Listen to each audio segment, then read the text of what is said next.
Okay. BT! Yeah, BT needs to do a better job, agreed. Okay, let's try this again. So we speak about the Euphrates River and how the pious ones mutilated the Echnosh and they were asked to sing the song of HaKadosh Baruch Hu over there by the Euphrates, and they said, how could we sing the song by the Euphrates River? And so they mutilated the Kohanim, bit off their thumbs rather than playing the music for them.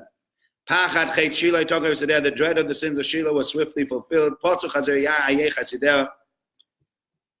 They jeered those wild boars of the forest, where are the pious ones? And here comes the sentence that spoke to me. It says, they uncovered shameful acts in order to disgrace her. And Tzion spread her hands in despair. It doesn't translate it like this here in the art scroll, but in the other kinnos that I used, he does say that when he speaks about the following. There's a medrash that says when the people that destroyed the Beis Hamikdash came into the Beis Hamikdash, we know there was two kruvim, the two cherubs that were on top of the Aron Kodesh. And when the Jewish people were doing the will of HaKadosh Baruch Hu, their faces faced each other. When the Jewish people were not doing the will of HaKadosh Baruch Hu, they turned in the other direction. And yet, when Titus Arosha came in, or when Nebuchadnezzar came in, they had a look at those two kruvim, and it says they were ma'urim zebazeh. They were hugging each other. They looked like in an embrace as husband and wife. And there's a lot to be said about this embrace. But what they then said at that point is, look at that. Erva, things of immorality, are to be found in the Beis Hamikdash. This is how they looked at it. This is how they saw it. And the sentence to me brought out a very strong feeling, maybe a very strong sentiment about what's going on, I think, nowadays. If you have a look at what the Midrashim and what the Gemara tells us about the people that came to destroy the Beis Hamikdash, they came in, they raped women. It says that Titus Arosha brought in a Zoina. He took a harlot into the Kodesh HaKadoshim, rolled out a Sefer Torah, and did what he wanted to do with that Zoina in the middle of the Kodesh HaKadoshim. That's what the Gemara tells us. And yet they look at these two keruvim, these two cherubs that are hugging each other and saying, immorality in the Beis Hamikdash. How could it be? And it made me think sometimes of the upside down world, the upside down morality that we live in nowadays. I think specifically maybe in a year that has seen arguments with Ofsted about teaching children about life in modern Britain. I'm not saying from schools are the panacea and the greatest place in the world and everything you learn there is perfect, and that maybe that they shouldn't have more limudei chol, maybe they should prepare people better as far as maybe their English or the math skills are concerned, etc., etc. But then you get to the next bit. You have a school that is pointed out by the Ofsted inspectors. The discipline there, excellent. The teaching there, excellent. The scholastic levels there, excellent. The levels of friendship and kinship, excellent. And yet you find that the school gets sent into special measures. Why? Because they didn't teach about specific protected characteristics. And they're seen as being wrong, immoral. It's immoral not to teach the kids about life in modern Britain and what life in modern Britain should be. And yet when you think about it, what are we saying? We want to teach the kids. Here are children that are going to be removed from boyfriends, from drugs, from alcohol, from parties, from all sorts of recreational things that they shouldn't be doing. Birthdays, from Christmas. These are some of the most moral people in Britain. And yet we as a country are saying that these people are immoral because they've left out a few bits and pieces in their education. Are we doing such a good job educating the people in the depths of Salford, the depths of a lot of other people, other places here in this country?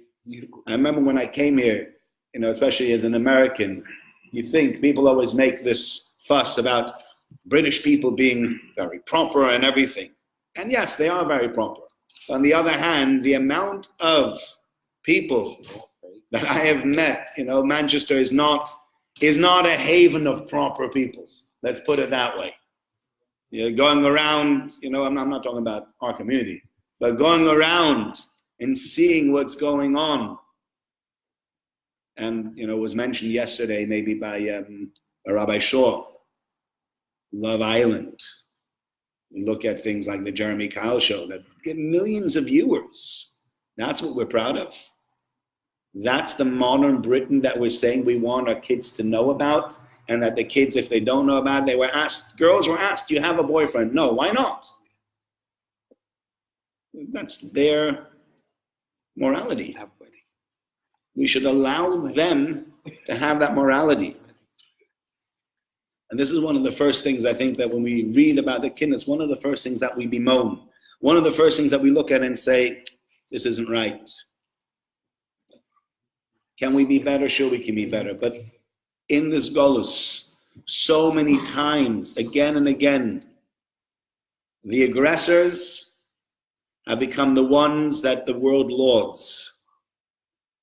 And we, the Jews, who are just sitting by on the side, just trying to do our own thing, just trying to be good citizens, we're getting it over the head. We're just trying to keep our head down, do our own thing, and we're getting it over the head. And so when we read this kin and you read about what goes on, the way, on the one hand, the Jewish people are schlepped into Golus, on the other hand, they are taken and they are defiled publicly for the morality, for the stance that they take against everything else that the world stands for. And the world's morality today is based on our morality. They call it Judeo-Christian values, or modern Western, now it's called modern Western values, but they're based on Judeo-Christian values that are really based on Jewish values, because Christianity only showed up about 1,500 years after we were on the scene. So it's not their values, they just toggled along. The entire West is based on our values, and we have to realize we created the value system for the world. We created the world's conscience. We created the real morality in this world. And we need to bemoan the fact that the world has gone down in its morality, as well as the fact that with going down in its morality, we've become the ones, the most moral ones in her, who become the ones that are looked at and said, you're the immoral ones. Shabbat meni shimoni oiverai, sechiu moiz simoni bevei chaverai, sagoisa mishka miskois tevirai, sagoisa ublegugi beirai, sofku kaf moadu oiverai, kisilo kol avirai. Nafla ideinu betzul lechuyo, eini chikazol achazoin ben berechyo, at milei gilgol chabuyo, eini meoileres bivonis nechuyo, oso venicham eikol ivchiyo, venom aleila ani vaychiyo. Apene verosnu betzu chasideo, palgei suf zocho keu yeseideo, pachad cheit shiloi tokaf seideo, potzu chazireya ayei chasideo, potzu masei yolinideo, persot zioin beodeo, al ha-zioin tzodu shoinei medonai, tzofu al roshei zioin zedonai, tzomasu v'noim lamoid zedonai, tzoi notzat oloi medonai, tzoach ami b'meideninai, tzadiku adonai. Ado kalim ichmato medi eremuni, kirafto bo elai v'yachmimuni, korotzi lo yishrei givoin oinem zeremuni, koili lashmiya baro v'gimuni, kumi aboiri v'osei lerimuni, koros ramavai hemorimuni. Lo maruach abenu l'tevach shomo, ro'iso ki gesanu oirom komo, ro'iso ki amor v'chas v'yoch komo, rafto v'yadi chesken koim kemoi moro, reiv nachirei migoy amoro, Adonai ki tzali me'aychom amoro. Hashiveni sisi shima legoy tzeoni, shiftom remois chatzerai lehatkieni, sifsei meshererei devir damamu lehativeni, Shomata zemayrois afeichin letateni, shachbu benadu chotzotz navrieni, shamu kenenocha ani, kisam chakta beches oifanecha, toshiv lahem gemul keoz, Chazois Panecha, Tidoiv Letzalamoin Yatse Atzepunecha, Titain Lehabheib, Noises Eveninecha, Tikodesh Akalam Kois Kamus Befinecha, Tavai Kalrasam, Nefanecha, Tavai Elsa Asher Kilonu, Limboy Hamas Vechimoni Halonu, Ad Lach Mechava Higlonu, Zakenu Bachovu Salah Kebalanu, Rom Abetno Amcha Kulanu, Zecher Adino, Himeha Yalanu. The next kinna that we're going to do is kinna Zayin. And it has a lot of the kinnas, they have a certain rhythm to them. They start with a certain question, and then they say, for example, in this kinna, how did you rush in your fury to exterminate your faithful ones at the hand of the Edomites? So that's the question at the beginning. And then he continues, and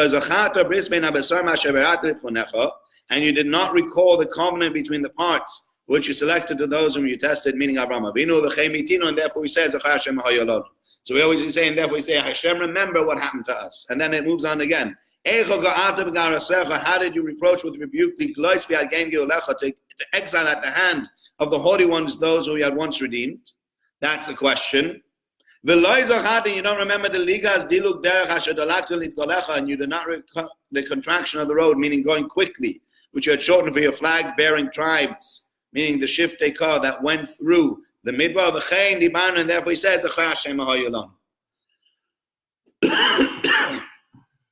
that's the question that we're asking. And I think there's an important point to be mentioned here within this. And I think we see this again and again within the Kinnos, the many similar themes that come up again and again. There's a book that I read. I didn't finish it, like many books. I think, I don't know how many of you are like this, but you start a book, you read 50 pages, and then you're going to get back to it. You start another book, and you read 50 pages, and you're going to get back to it. So my wife bought me a book that's called Why Bad Things Don't Happen to Good People, written by Rabbi Shaul Rosenblatt from London, who tragically lost his wife. His wife became ill with a dreaded disease when she was very young, and she passed away after a 5-year battle with the disease. And he writes the book, and I think, somebody who's gone through that sort of thing is, he has the credentials, in inverted commas, to be able to write a book such as this. Why bad things don't happen to good people. And he starts off in the beginning of his book with a very interesting introduction, and something that I've never thought of, but I think that's made a big impact on me on the entire way of thinking about this question. When you ask the question, why do bad things happen to good people? There are two very important basic ideas or basic axioms that you have to take and that you have to assume in order to ask this question. Number one, the assumption is that there's a God.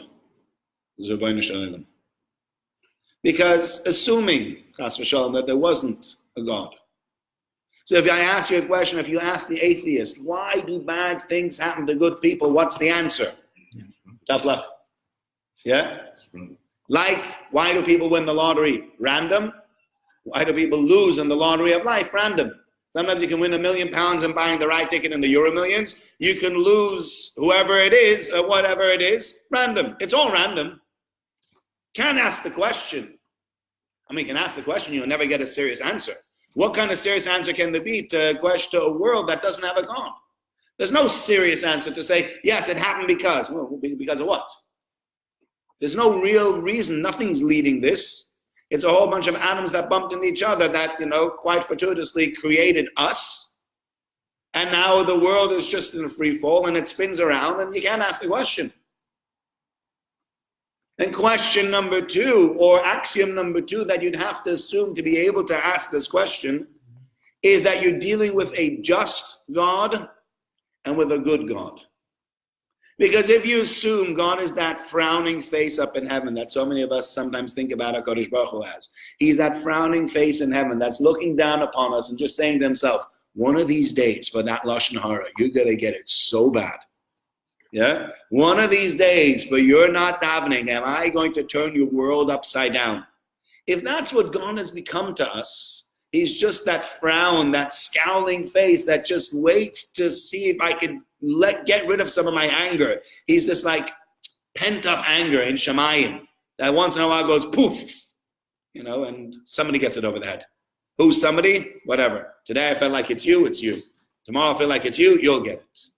There's no direction, there's no thought, there's no goodness, there's no justice, none of that.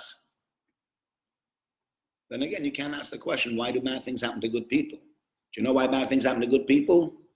Because God is just this very angry, very frustrated being up in heaven, looking to try to take out his wrath on someone. And thank God he's created us as human beings, so he has some people to beat up on, because we're not as big as he is. So he's like just this big bully in heaven. If that's our view, if that's how we see HaKadosh Baruch Hu, if that's how we see justice, yeah, then that's what's going to happen to us. But within Eicha, many times we're asking the question, how or why? And that's an important thing to realize, that the question of how or the question of why means that we understand deep down there is a reason. And we understand that whatever happened is because God willed it to be so. Why? Good question. But he did. But at least we understand and we have that outlook. We say, you know what? I know this has been done by Kadosh Baruch Hu. I know Hashem did this to us. I know for whatever reason this is a punishment. But on the other hand, I know that Kadosh Baruch Hu is just, and I know that Kadosh Baruch Hu is good. And therefore I can ask the question, Eicha, how can it be Atztavabecha? How did you rush in your fury to exterminate your faithful ones at the hand of the Edomites? How did that happen? What did we do wrong? We must have done something wrong. And not only that, you didn't remember the covenant between the parts, by which you selected those whom you tested, and therefore you say, Hashem, look what happened to us. Because we realize God obviously did this for a reason. We don't know what the reason is, but it's not random. And we understand Hashem, and we understand his goodness, and we understand his justice, and therefore we say, we've done something wrong, but how has this happened? How did this happen? So within every single one of these eichas, which we'll say later on again and again, there is another thought that we need to have, and that's the following. You need to understand and you need to realize that even though we read about all the tzaras, we also understand where the tzaras come from. We also understand that there's a master puppeteer behind everything else that's allowing these things to happen, and that can pull the plug on these things if he wants to. And that makes a huge difference, because if it's just random, then we as Jewish people have had the worst luck ever. We did. But if HaKadosh Baruch Hu is behind everything, then we know, yes, things have been tough. But on the other hand, we understand that things could get better as well.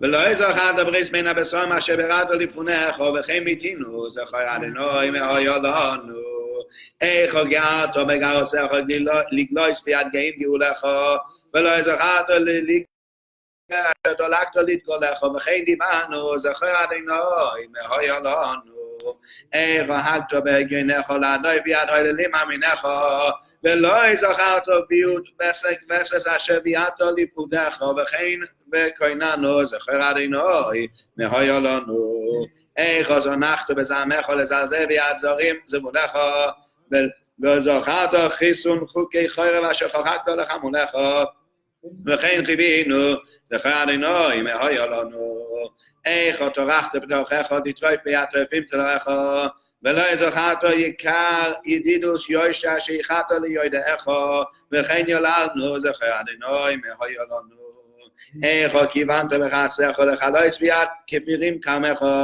ולא יזכרת לא לזנח לעולם אשר לימדת ללקוחך וכן לא הגנו זכר אדוני מהיולנו איך מילאת במעשיך למחוץ ביד מיינים מנעשיך ולא זכרת נשיאס נויצס נשע אשר נוסוס לנשואך וכן נוהינו זכר אדוני מהיולנו Mecha sachta b'sarecha lesageh b'yatzei afim sahadecha. ולא זכרת אויז עדי אדוים אשר יתרת לעבודך וכן ענינו זכר אדוני מהויה לנו איך פצת בבחדך לבגר ביפורצים בידיך ולא זכרת צלס בי צדיק אשר צפנת לצבאך וכן צעקנו זכר אדוני מהויה לנו איך קרוס בקריוסך לקנוץ ביד קמים כרואך ולא זכרת רגש רכב ריבוי סיים אשר הוציסו לרעך וכן רגענו זכר אדוני מהויה לנו איך שואפת בשעפך לשלויס ביד שודדים שלמך ולא זכרת תוקף טלטלי סויה אשר תיקנת לסבימך וכן תועננו זכר אדוני מהויה לנו תועננו לשפוך דמועץ כמים עמי ביום זה נשבינו פעמיים זכי ביועצי בשעבו ישבת בירושלים הוגנתי בעתו עד חוק שמיים. We're going to move on now to Kinno Yud to be found in the art school Kinnos on page 174. Eicha Yoshua Chavatzeres Hashorin. Sorry, I do need these. Shmuley, do we have it anywhere? 99 Rosenfeld. 99 in the Rosenfeld and Paperback 54. paperback 54. Thank you.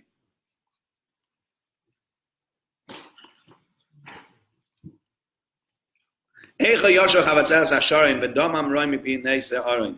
How sits the rose of Sharon alone, meaning that means the Jewish people, and joy has been silenced from the mouths. Then know of those who carry the ark. Then know Mimishroisim Kahanim Aaron and the Kahanim, the sons of Aaron, were removed from their watches, which we'll speak about in a minute. Kinimsa Habayis B'Misav Morin, when the temple was given over to the rebels of Morin. We'll see throughout this entire Kinna, at the end of each paragraph. I don't know if they've been split in paragraphs in each one of your kinnis, but at the end of each paragraph, at least in the art scroll, and probably in the Rosenfeld as well, you have a word in the art scroll that is in bold. And that word that's there in bold is the name of one of the mishmaros. A mishmar was that they'd taken the Kohanim was split up into 24 parts. And those 24 parts, each one of them had 2 weeks a year that were their weeks that they used to function in the Beis HaMikdash, because it wasn't possible for all the Kohanim to be functioning in the Beis HaMikdash all the time. So what they did is they took the Kohanim and they split them into 24 parts, and each one of those got 2 weeks a year, and on Yom Tov, everybody got to come up to Yerushalayim, and everybody got to be makriv because they needed extra Kohanim, they needed extra help, they needed replacements. And so that was what's known as the Mishmaras. And each one of them, you go through again every paragraph over here. The temple was given over to the rebels of Morin. Morin is a place where they lived, and that's the name of a specific Mishmar. One of those 24 parts, one of those 24 families that were used in the Beis HaMikdash. And so you move on to the next one. Again, the people endowed with the 5 books wept and wept. The prophet and priest Zechariah Hanavi was slain on Yom Kippur, which is a separate story. When in vengeance for his blood, blossoming children were butchered like goats. This is a story, refers to a story that you read in Gemara and Gittin. And he moves on. And the Kohanim of Sephoris wandered like birds. So then this is the second one. And the third one is Noam, and Mifshata, and the next one is Isolai, etc., etc. One is Beis Lechem, Yotpas, etc. You go through all of them. But what's interesting is not only were the Kohanim actually split up into 24 parts, but Klal Yisrael were also, or parts of Klal Yisrael were split up into 24 parts. Those were known as the Mishmaris of the Israelim, the Jewish people. So it was important that not only did the Kohanim represent the Jewish people, but they were representatives from the Jewish people from every area, from every town, to be there 1 or 2 weeks a year as part of this bringing the Karbonos. Because the Karbonos, specifically the Karbonos Tamid, the daily offerings, etc., some other offerings were brought on behalf of the entire Jewish people. And so therefore we can't say, well, this is brought on behalf of the entire Jewish people. Where's everybody? Well, nobody's here. They don't really seem to care.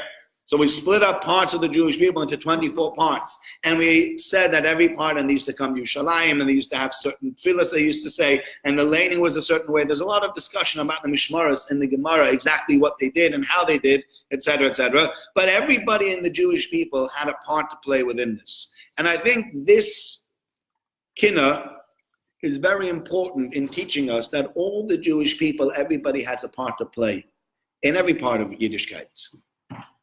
You know, when it comes to shuls, sometimes, and I'm saying sometimes, not every shul is like this, some shuls are better and some shuls are worse. Sometimes the old guard likes to hold on to what they have. So you have people that have been in the shul for 20 or 30 years, and the young people come and they want to join the shul and they want to be able to do something in the shul also. And the people that have been there for 20 or 30 years say, it took us 20, 30 years to get our hands on the reins from the guy before us. We're not giving up the reins now.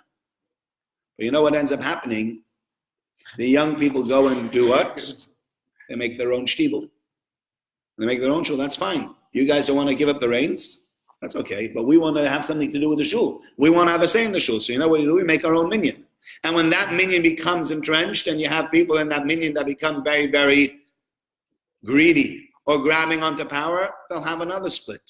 And there'll be another minyan that's created. And so we split off as Jewish people constantly because we don't include everybody. You're 100%. You're 100%.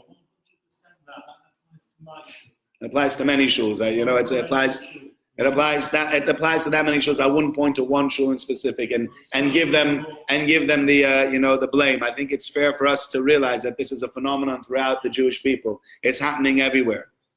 And we've worked so hard. On the one hand, yes, I can understand people have worked so hard, and you've been 20 years in the shul. I know better. I've done so much more in the shul. How can a guy who's been here for 2 or 3 years have the same experience, understand really what's going on in our shul? On the other hand, if you don't give the people the experience, they're going to go somewhere else and create their own experience. And the same is true for learning. If learning becomes only for the adults, if learning becomes something, we do this when you're 40 or 50 and you're already starting to slow down a little bit in your business, then maybe we'll give you a share. But for those who are 20 or 30 who are deeply entrenched in their work and work many hours and have that many things to do and have children to take care of, young children to take care of, and have lots of different things going on in their lives, that learning's not for them. The strange thing is when they get to 40 and 50, learning still will be not for them. That's the sad thing, because if you don't start, if you don't make it for everybody, then in the end of the day, people don't engage. And you have to engage people. And this is what the Kinna is telling us when it speaks about the 24 Mishmaros. Engaging everybody, and engaging everybody in their way. There's no point in trying to engage the teenagers with the same ideas and the same ideals and the same learning techniques that you engage the 50-year-olds with.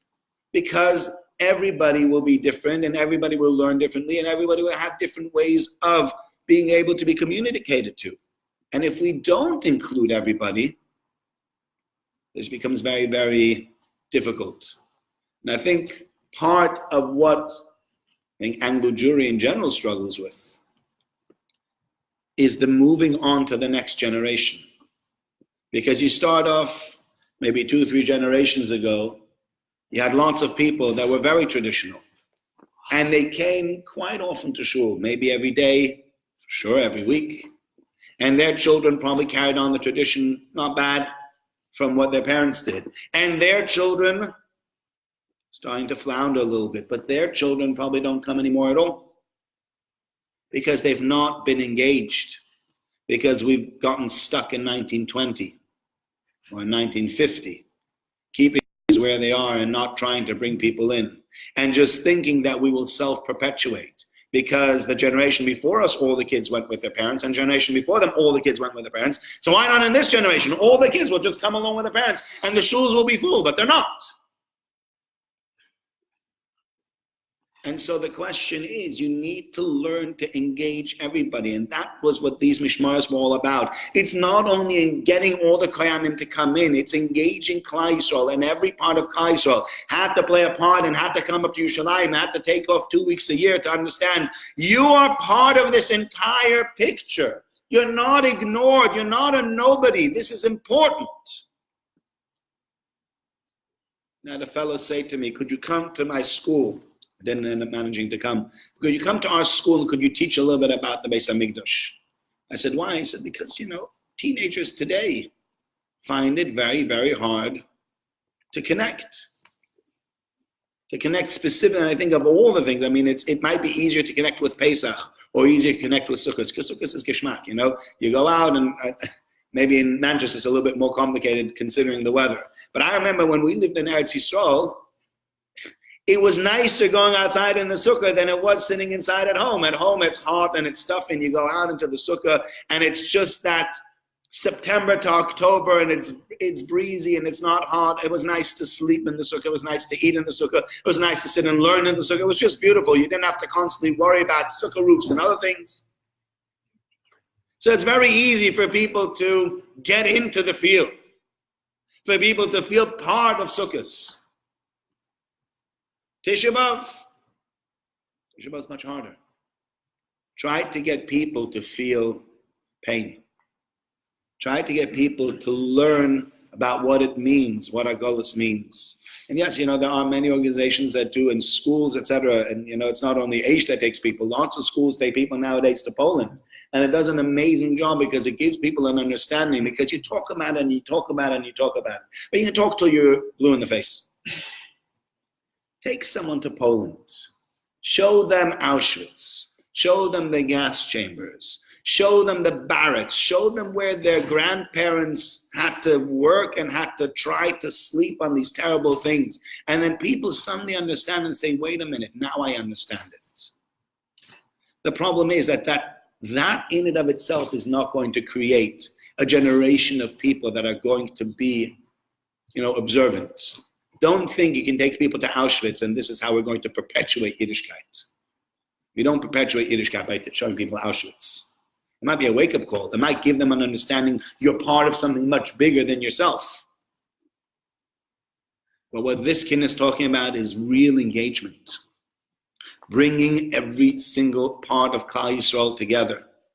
The young, the old, the religious, the less so, the traditional, the secular, whoever they might be, to realize you are part of something bigger. And when we read this specific one, you can think about the fact that we as a Jewish people need to unite. And we need to unite behind one ideal. And if we unite behind one ideal, which is our Yiddishkeit, think about the different flavors. I'm not talking about one flavor of Yiddishkeit. There can be many flavors. But if he brought 68 rabbis. That's right. He brought 68 rabbis, and that is a big thing. Whether you'll say, well, we like Jeremy, we definitely don't like Jeremy Coleman. But yes, he's brought together different rabbanim. The fact that a Rav from Stamford Hill has never, ever, ever signed on a piece of paper together with a woman progressive rabbi. That has never happened before. It's true. Yeah, and that's maybe what anti-Semitism does to us. It brings us together as a people. But we need to realize that we have better ways of bringing us together as a people rather than anti-Semitism. And if we can engage with the better ways of bringing our people together and realize that every part of the community needs to be involved, like the Mishmaros, we'll take a big step forward again this Tisha B'Av.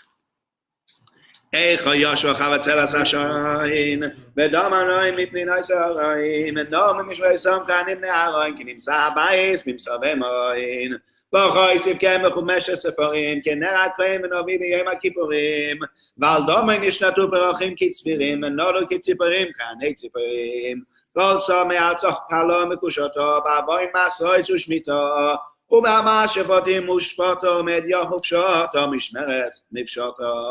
לאחרי חושם אמור כנפרץ כוסלוי, והמאיר כנקרא סילוי, הורד מושפע מתילוי, ונומי סילוי כאין עשר אלוי. היו אויבים עליבים מלחמי לחם כי ביטלו הלוי ורוי שרף לחם והוא אבו ועוצמו ממים ומלחם כי בוטלו שתי הלחם מביס לחם ויצא הדאוים בקצב נחפוש ותמוי איפה על ראשו חיפש ונרויס נחמו ונרו נחפוש כפרשו בלחם ופס נרקדו יויפס זוכו זמן אשר נעשה ונשמו הישיבו ועתו אנויס אומין לא יאבו לענו ורויש סובעו ורבו והוקצו והול אבו כעני עילבו חית חטא ורמול אליזל ואל איגו וסיתאו בחויזה אל, אבו כן הוקנאו במגיזה אל, ויצא ממוין אל, כפה עוזיאל. תומוסו חניפו תיבל, ונעלו רב החויבל, ואונון אבק רגלו כאובל, ואין מסקבל בכהני אבל. יודוי פרס צור במי סבול, כי חלויו חויבתי כדוי המבול, כי זוהי הישיס לחיבול וניבול, ויצא בחבל כבול, כהן כבול. כל עמו כננו קינו, כי הכיסו לאל קנו, בגוינו ולא ישם קינו, ונודדו מקינו משמרס אל קנו. לא אינם רואים עין צופס, וכסף על חרס חיפס, וחיזוק מוסר הופס, ונרס מלפס כהן צפס. ממרואים משמיע נלעי סיטאוין, ויקני בי ברוין ושיגאוין, ובוקד עלי אבוין נוי וגיבוין, ונעמי מאוין משמרס בייס כהן מאוין. נזכד אויל אבוין ונכאוב, כי הושבתי אנו נעמי בני אוב, ונמנעתי מלצפצף במינים בעוגו, ונושאו עלי כי נעמי משמרס ישב אוב. סילה מראי מראי הוי רויו, ולא נזכר לי הגדס מריו, ומרוי מרד ומריו, הוצוגו אירוי ואריו משמרס מעדיו. על גבי חורשו חורשים הריחו מעניס, והריקו עלי חרב וחניס, דרבי סיצור מרצוס הניס, ומצורס תוכניס יוצאו יבוניס. פרסו בין יוד שלח, כי לא יאמינו בהשכם בשולח, ראש בסובריס מלח ואין שמן ממולוך בראש ממלוך. צדיק הוא אדוני כפי ומורס, והרוח עד היסוד בו הוא ארוס. וזמור עוזי וזמרוס, כנים עולה נחרס, וקצרי ארץ נזרס נצרס. קורוסי לצורי וקולי לא יעורב, וקויננתי ביער בערוב, וקורבונה הדלק ממערוב, וריחוי לא ירד ממחלו עורב. ראי כי הוסעתי קוניו, בסניו וניו, קולי קצוין לטבח מנויו, ונעמי חנויו, מגדל נוניו. שומוק יוצוסי בשביו, ונשרפתי דס מורים שבויו, והושעתי לשמו ואבוביו, ומסתך אבויו, נודו בייס חויביו. שומוק כי נזמתי בצחנו, וסוסם מני תחינו, ולא נוסני רחמים בחנינו, מריאס חונו, נאו כפה יוחנו. טובוי רועס סמוני הדומים, ושוסו שעורי שימימים, וישיבו ימין, ובאבוין בזלים נאו גינסוין צלמין. טובוי תמריח וחושכי תזריח, וחדש עצמסין תפריח, וריח ניחויכנו כקדם תריח, ושולחו תריח, שולי חמאס אוריח. The next kinno we're going to do is kinno Yud Aleph. One of the classic kinnos that we do basically every year. By koinen Yirmiyahu al Yoshiyahu. Yirmiyahu laments, wails over Yoshiyahu. In the story of Yoshiyahu, a very sad story. Yoshiyahu was one of the kings.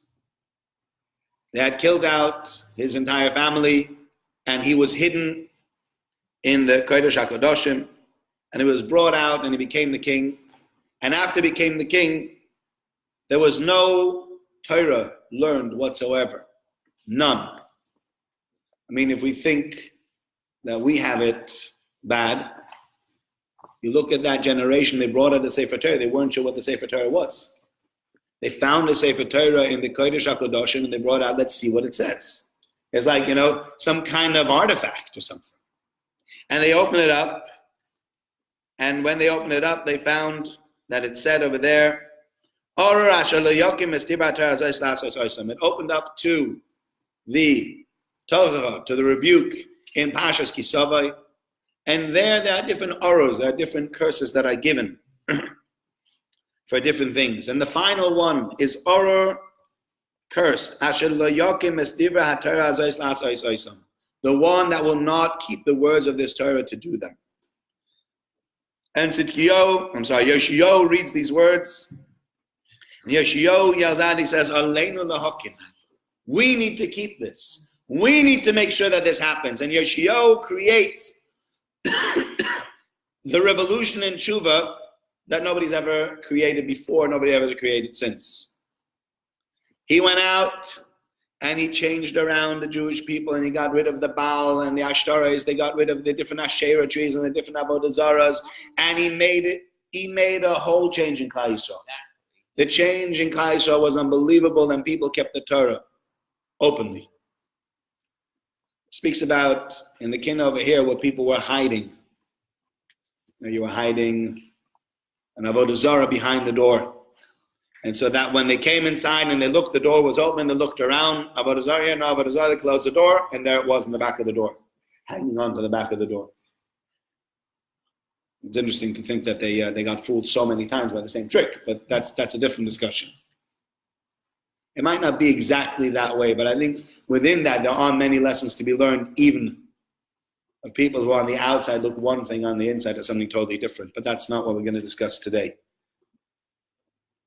We read about over here, so Yirmiyahu, what happens is that Yoshiyahu is convinced that he had done the right thing, he had changed around the entire Jewish people, and from now on, the Jewish people are keeping the Torah perfectly.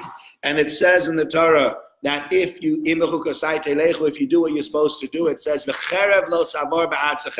a sword will not make its way through your land, which is understood not only will you not get into battles, not only will you not get into arguments or into fights, but the sword will not make its way through your land. You won't even have a situation where other battling nations will want to cross over your land to get somewhere else. And Paro Necho, he's known as Paro Necho, the limping Paro, wanted to make his way to have a battle with Ashur, with the Assyrian Empire. And so therefore what Paro did is he calls upon Yoshiyahu and he says, look, I want to just use you as a shortcut. If you want to get to Syria from Egypt, the easiest way is to go straight through Israel.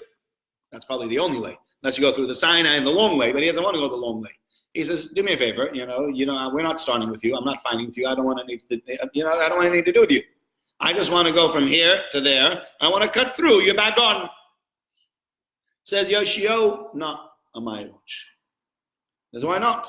Not on my watch. And the Chachamim came to Yoshiyahu and they said to him, you got to let him through. He's going to start a battle with you. He's going to start a war with you. He says, I've changed around the Jewish people for the good and for the better, and therefore nowadays the verse that says "V'cherev lo saba ba'atzechem," that a sword will not make its way through your land, that is going to be kept, and therefore I am not allowing Paro Necho through. And Paro Necho sends him another message saying, look, either you let me through, I'll start attacking you. I'll attack you on the way, and then I'll move on. I'll go to Assyria. And he says, okay, if you want to attack me, you can attack me. We're not letting you through. And the prophet told him, you're wrong, you have to let them through. He says, no, I've done everything right, I'm not letting them through. And what happens is they go out to battle, and Yoshiyahu gets killed, Yoshiyahu gets shot again and again by the archers of this Paro, and he dies. And as he dies, he says, Sadiku Hashem kifil marisi. Yirmiyahu rushes over to hear his final words, and he says, HaKadosh Baruch Hu is right because I did the wrong thing. That's the story of Yoshiyahu. But what's interesting is that what he says, and I think this is an important thing to remember, and this is the point that I want to bring out in this kinna. It says, Yirmiyahu says this kinna's lament of Yoshiyahu. Eicha Eli kainenu me'elav, arouse lament of Eicha for the one of the mightiest kings.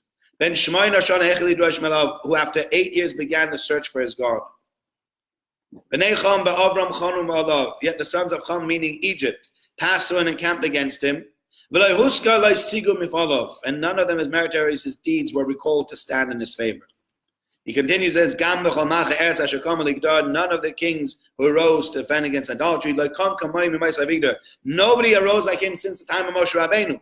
But the sin of the generation, the scorn has clung to him, those who stood idols behind the door, meaning what we just said before. They were hiding behind it.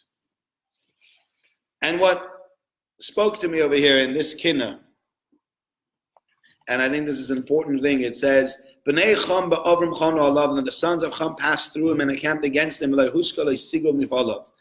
of his meritorious deeds were recalled to stand in his favor.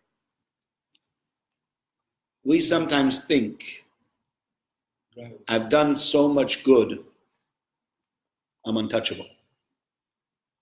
That's basically what happened to Yoshiyahu. Yoshiyahu says, I changed around the entire Jewish people. I'm too good for this to happen to me. Maybe another person, maybe another king. But how could this happen to me? Look what I did for the Jewish people. I think it's important to realize and to know you can never be satisfied. You can never feel safe. You can never say, it will not happen to me, it will not happen to us. We've had instances where we felt safe in certain countries. It's not going to happen to us. Not in Germany. Not where we're part of the elite.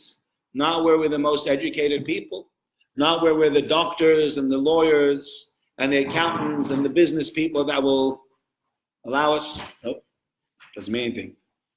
It can't happen to us. We live in Poland and we live a life of Kedusha and Tahara, and we daven every day, 3 times a day, and we go to the mikveh and we keep Shabbos and we keep everything. It's not going to happen to us. I think having a bath is It could. And they said the Titanic couldn't sink. Yeah, they said lots of things. It can't happen. People always say it can never happen. And I think over here, what the Kinna is teaching us is that you can never feel secure or safe. That doesn't mean you have to feel unsafe. It doesn't mean you have to walk around in some kind of feeling of like, something, wherever I go, something, I'm crossing the road, I'm going to get hit by a car. I'm going into a shop, and, a beam's going to fall on top of me. Chas v'shalom, we don't have to live like that. To live like a mensch. But you can never say to yourself or be smug and say, how many mitzvahs I've done? You know what I am? I'm a rabbi, I'm a learned person, I'm sitting in kollel, I do so much tzedakah, I do so much chesed for the community. I'm not saying it doesn't count. Of course it counts. And HaKadosh Baruch Hu, as we said before, he's just and he knows exactly what he's doing. But if you think because you've done certain good deeds, therefore you're safe, you have to realize, no matter what we do, no matter how much Torah we build in Eretz Yisrael, or in America, or in any other country, you can't feel safe until Mashiach comes. Only when Mashiach comes will we really be safe. Until then, all the goodness that we do might protect us partially. But to stand back and say, we've done what we have to do, now we're invincible. Nobody's invincible. By koinen yemio al yeshio echa eli koinen no meilav ben shmei nashon echli doish meilav ben echa mevam chanu mi alav v'los kalo yisigu mi palav kam echamach yisrael asher kamu ligdai lekam kamoi mi meisa bigdai dam agbai chet leitzane hada asher kamu achadeles lizdai hoichlem zeh shichai kismoi atoy pichamosh mishchai Megdal avoy meshiv yamin achay ve'oyloi shalach yodai min achay Zaku amarav kenom das lokim mitzayim nosoi ba'u asher lo yokim Choshat aroi kini atzur echokim bebetza mo yasei das mechukim Toivim ra'im nikeu b'sholchoi malach Mali v'alach hayom lesalach Yedei ha'ma'atz b'damim emalach Te'anesh b'bitzies b'nei filach Kila hamoinai leches aram naraim leman lo yisaver cheref kolshu be'efraim ולא ישמע לאחוי זה לא שוב אחריים, כי גזרו נגזרו לסכסך מצרים ומצרים. מחדוי סלירס מזוזויס, חזוין אן סויסי היכנו לבזויס, נאו אנומים לחומוי לעזויס, ולא יסי פונו וסופתו על זויס. סו העידו עד לא שיהיה, ואימנו סו מות יסוי נשייה, פני קרוב כקורא ולא יסוי לא יריתיה, ויורו המורים למלך ישייה. Oidenu oitzem eino begevyoinu chatzim chetz achatz moirim eloi chatzim tzodu v'samu kamatoro lachitzim aizeku bo shloish nois chitzim kalim hitu acharov ezoin moitzofiu ve'an mitzoi nefesh masov heviu ruach sevasov hivtzo miviu tzadiku adenoi ki morisifiu sisi noiv ki kinei zam l'shalem she'oinom ba'avoin bitzom Tam kesem atoiv amzu befosho ma'koinen olo kolecho yuam. Tom mikre echad kois migidoi nishtois. V'moed shnaz hashmito ki go hakele sois. Tolo b-22 me'arois sois. Ki softu bo echa b-22 moisiois. Oisois ki nois luboto mechoili. Eitz ki shochachti mechoileli. Zamois ki lo ad yaini. Roshati venosati venutash oli. We move on now to Kinna Yud Gimel. Kinna Yud Gimel can be found on page 192 in the Art Scrolls. What? I haven't got the number. Ei koi oimer koires la'ov befetzach. No, it's not on that one. You'll have to look for it in the actual. I don't think we've done it before. Pardon? 59 in the paperback, and in the Rosenfields, you'll be on page, if you look for Kinna 13. Eichos Hashem Kavod 109 says Brian, we're going to go with that one. Better than I can give you. Thank you.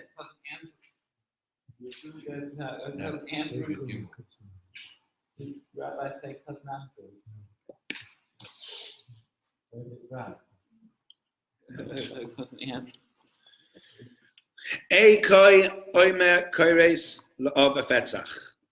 We use the word koi. If you look at the Nevi'im, when you look in Haftarah, you always see again. Koi Amar Hashem Zohadila. Yeah, you say koi. Constantly this word koi comes up. Ko, so says God. So says God, so says God. The word koi is used again and again in promises to the Jewish people. And therefore now when we say where's the promise of the word so, koi, promised to our father Abraham. By Bris ben Abzayim, koi yel hanetzach. By Bris ben Abzayim it says, koi yezarecha. This is how your offspring shall be. V'hein ato and now bulu atzomai beretzach. Now my bones are swallowed up murderously. Loma lekim zanachta lanetzach. Why, O God, have you abandoned us for what seems like an eternity? Again, and this is, again, as we said, because it's been done in a very poetic way, there's repetition, there's a certain mode to each one of these. There's a certain way of going through the kinnos. So here again, where's the merit of the one that went close with the son, approached with the son as a sheep? Because when they said to him, he says, we should go to Koi. That's what Abraham Avinu says. He says, he said they said to Yishmael, we were going to go, stay with the donkey, I and the young man, we will go up to here, we will bow down and we'll come back to you. And they, right? Behold now how your beloved ones have speared like the pieces of fruit.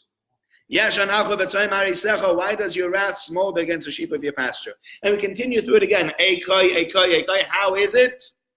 There were so many times you go through again and again, koi in the Torah or koi in the Nevi'im. It says, so shall be. Positive things that were said about the Jewish people, and yet we look now at the negativity.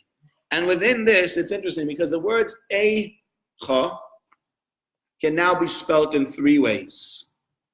Eicha, as we all know, eicha, how could it be? Right? That's what we said last night. Eicha yoshva badad. How did she sit on her own? Or irabasiyam. There's another word that many people often connect with eicha, and that's the word ayeka. Where are you? And God says to Adam Arishon in the Garden of Eden, Adam Arishon had been convinced by his wife to eat from the fruit, and they both eat from the fruit, and they hid. By Adam and Chava, they're hiding amongst the trees. And what then happens is HaKadosh Baruch Hu calls out to him and it says, Ayeka. If you look at it, the word Ayeka, where are you? Also is Eicha.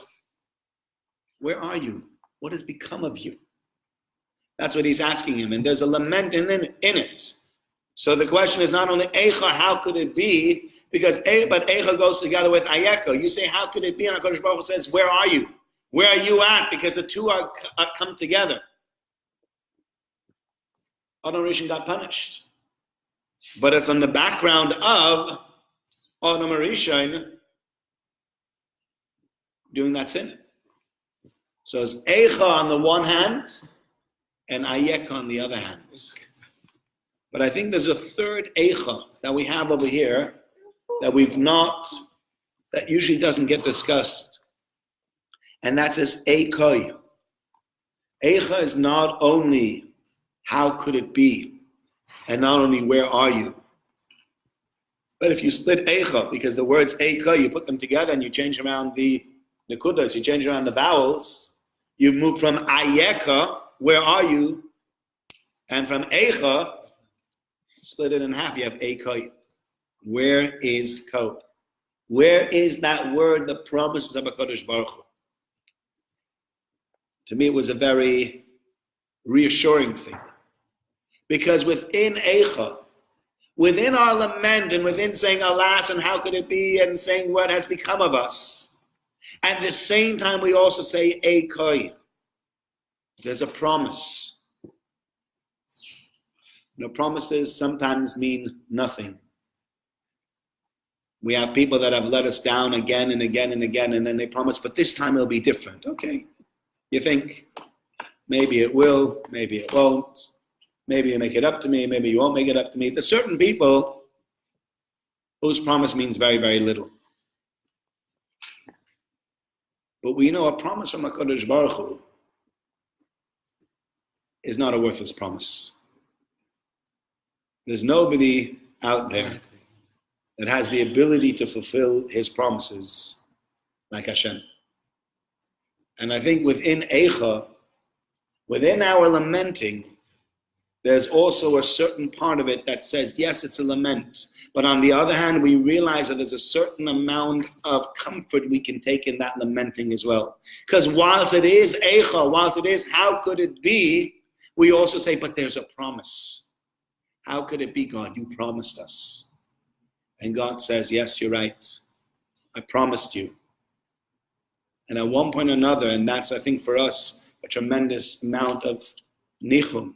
He should give us a tremendous amount of comfort, because a promise, specifically a promise from HaKadosh Baruch Hu, might not be kept to our timeline, might not be kept when we want it, but it will be kept eventually.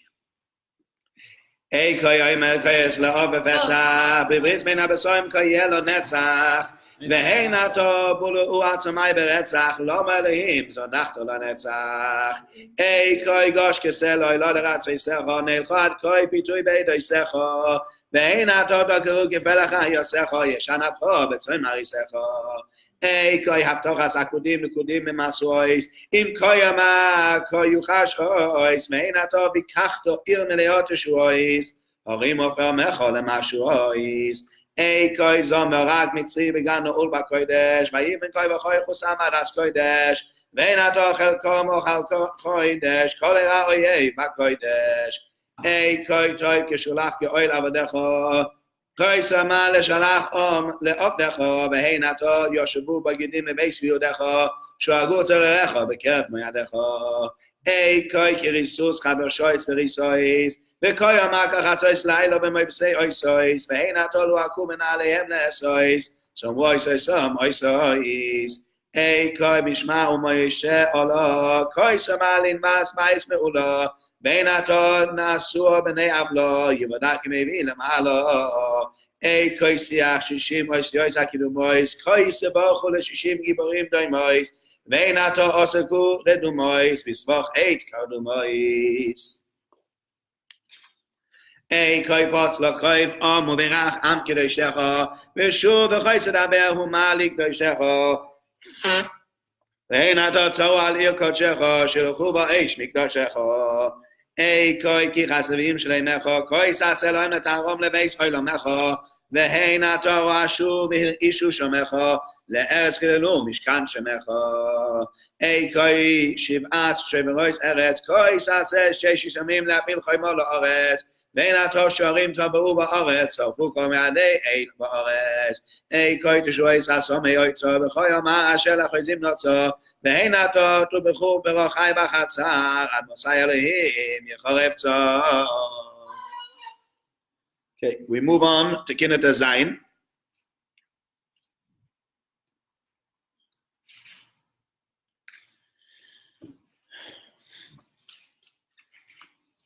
Zechor Asher Asa Tzam Bifnim. Kinot Zayin is on page 226 in the Alt Scroll. Shmuley, how are we doing? Yeah. 104 Rosenfeld, Thank you. 57 paper. 104. Huh? What you got? 50, what number? 68. 68. Sorry, okay.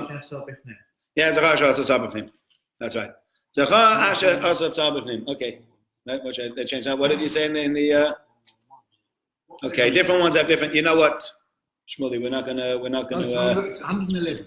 111. Sorry. 111. You know, I'm sorry. Shmuley's getting it over the head of you. He's got the papers from the previous years. Fun? You're giving me numbers. I don't have your numbers. Yeah. Okay. Is the numbers not the same? Kinna 16. No. Okay. Sorry. Right. Pardon? 111. Yeah. 111. We said 111 and 68. 111 and 68 for those in the paperbacks.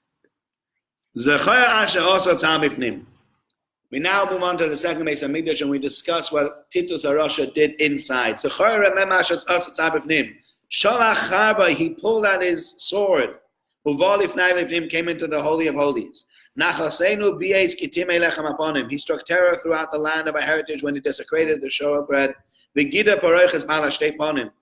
And he impaled the two-sided curtain, the parochas that was before the Kodesh HaKadoshim.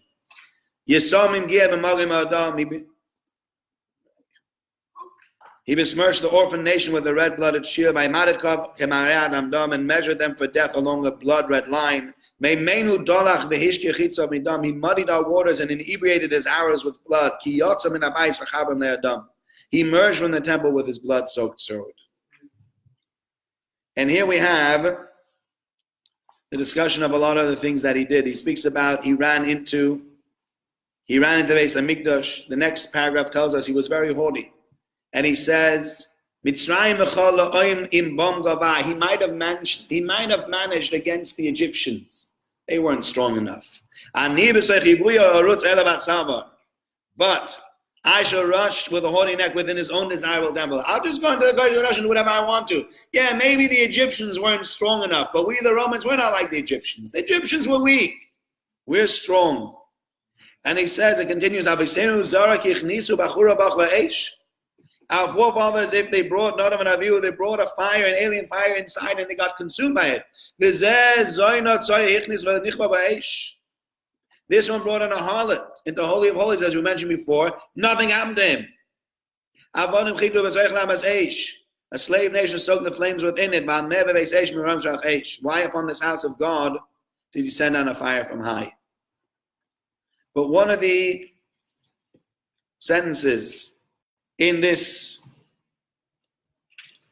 kinno that spoke to me comes towards the end.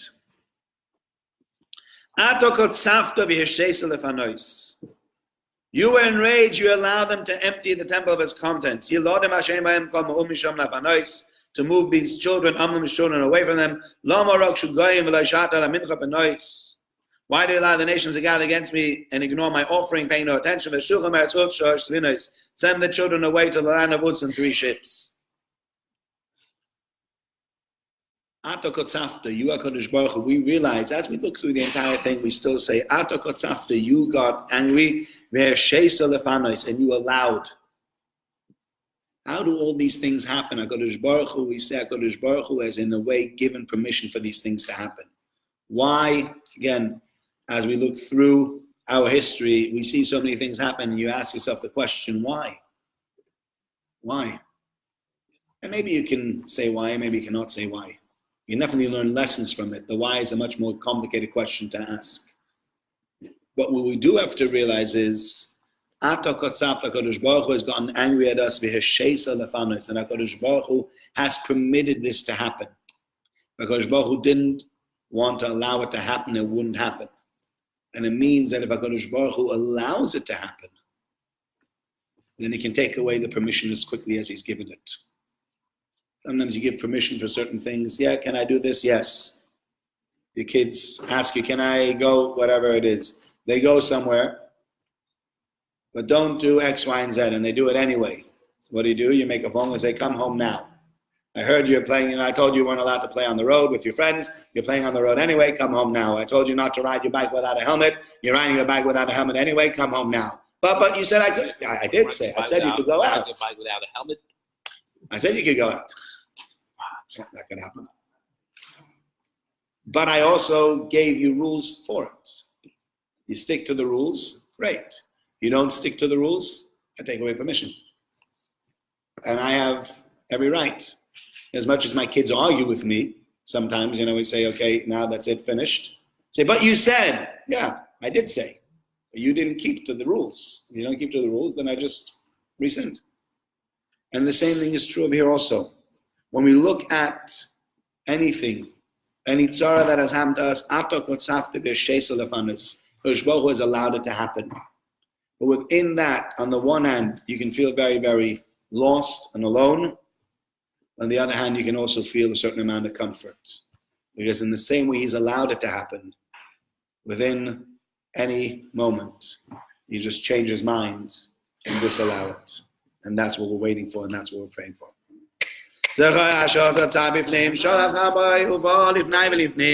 Nachlassenu beis kitimei lechem aponim vigida bareches balas stefanim yesaimim gihe b'magen me'odam ma'imadeit kod k'marei adam dam me'meinu danach mishkir chitzav midam ki yotza min habayis chaboim le'odam ala goyso habayis gobe v'noto el yodai lemuloi legabe mitzrayim v'chol le'oimim bam goba ani b'zoi chibu yoyorus ve'lo b'tzava aviseinu zah ki chnisu b'churav achlo eish וזה זוינות זויה הכניס ולא נכבה בו אש עבודים חיתו וסויכוי לבס אש ועמה בביס אש ממרואים שלח אש בנפשנו טובנו כיצי כלי שורס ושמו נשית בם להישורס הראינו נמה כשקים משורס ולא ימצא 93 כלי שורס נשים כשרו כי בארץ בקקה פייס נעלו וחריץ סורים לו פוסו כבוי פורץ בבית קודש הקודשים צחנוסו ישריץ אחורים מבחוץ צרו מחוזקים ושרו כי יוזק ב60 ריבוי מזיקים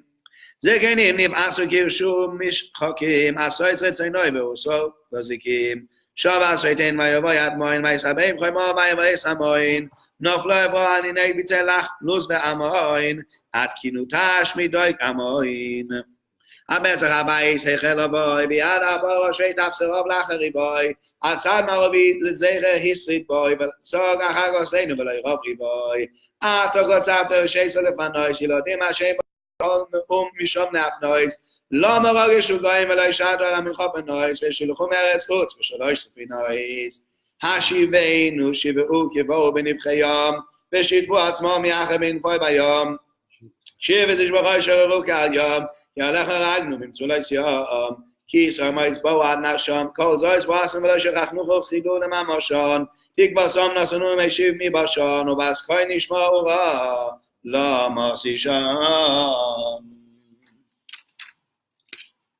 Move on to Kinna Yutes. Kinna Yutes to be found in the Art Scroll Kinnas on page 240. L'cha Hashem atzedaka right belonu b'shas haponim. Yeah, do you have it, Shmuley? 1 and 2. Okay, great.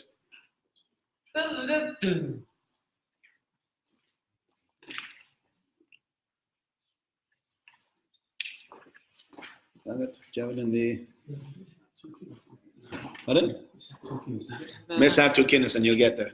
We were at 16, now at 19. We skipped 17 and 18. We got to 19. You should not be a doctor. You should be a mathematician. Right. Pardon? 72 in the paperbacks.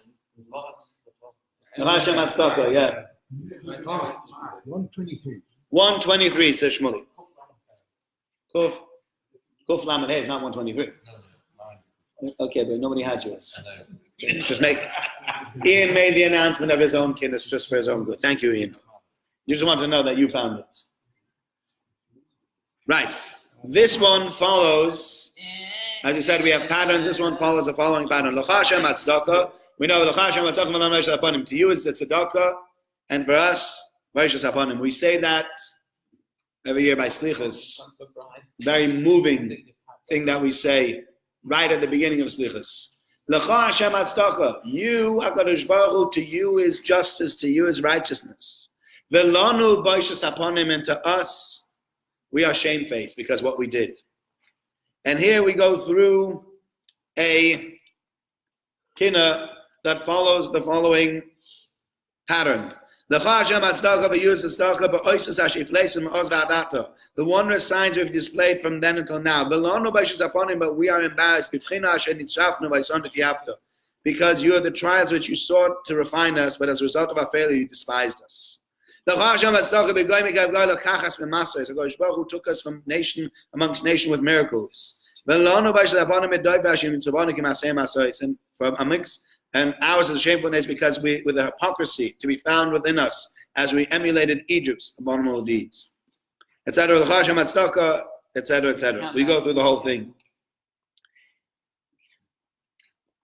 The second stanza is a very sad one to read because it's true then, but sadly it's very true nowadays also. L'cha Hashem Hatzdaka, to you is the righteousness that we just read before. The goy mikarev goy lokachas memasos. You took one nation from among another nation with special wonders. Think about it. Klal Yisrael, the Jewish people, were amongst the Egyptians. They all lived in Egypt. The entire nation was swallowed up by another nation.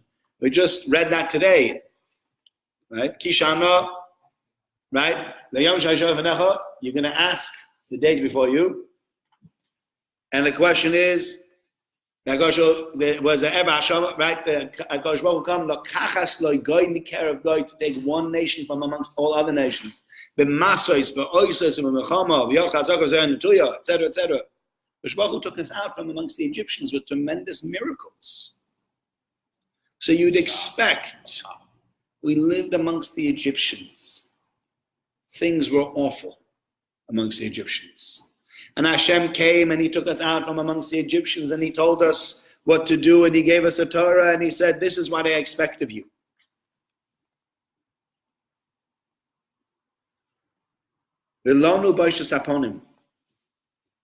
We should be shamefaced. The doifu with their hypocrisy. We did exactly like the Egyptians did. He took us out of Egypt. You know, sometimes they make this joke about whatever it is. You can take the Yekka out of Washington Heights, but you can't take Washington Heights out of the Yekka. You know, that's what they used to say. No matter where you take a Yekka, it'll remain a Yekka. Now you take certain people, no matter where you take them, they'll always be the people that they are. Some people, they retain certain things. South Africans, I don't know, wherever they go, no matter who you speak to, if they're South African, that South African accent remains as strong as ever. You know, they could be living in this country for 30 years. They're like, how's it? Like, oh, you know, no, hello, right? You know, it's a certain thing. Certain things retain with people. But what we're looking at over here is, you'd expect when HaKadosh Baruch Hu took us out of Egypt, he took you out of that country. What did he take us out of Egypt for? We speak about this a lot, and there's connections between Pesach and between Tisha B'Av. The first day of Pesach is always the first day of Tisha B'Av. It was Matzah Shabbos this year, and same for us. You know, the first day of Pesach. No, I'm sorry, Tisha B'Av Shabbos. It was Shabbos. Tisha B'Av was yesterday. Wasn't Matzah Shabbos. It was yesterday. Tisha B'Av was Shabbos. First day of Pesach was Shabbos this year. Right? It's always on the same day. There's a connection over here. He took us out. HaKadosh Baruch Hu took us out of Mitzrayim for a purpose. The purpose HaKadosh Baruch Hu took us out of Mitzrayim for was for us to become His nation, not for us to be free and to do whatever we want to. We weren't taken out into freedom. We were taken from slavery to the Egyptians to slavery to somebody else. And somehow we often get lost on the way. And when we get lost on the way, that's when tragedies start to happen. You read through Shoftim, for example. You read through the book of the Judges. And it's the same pattern. There was quiet.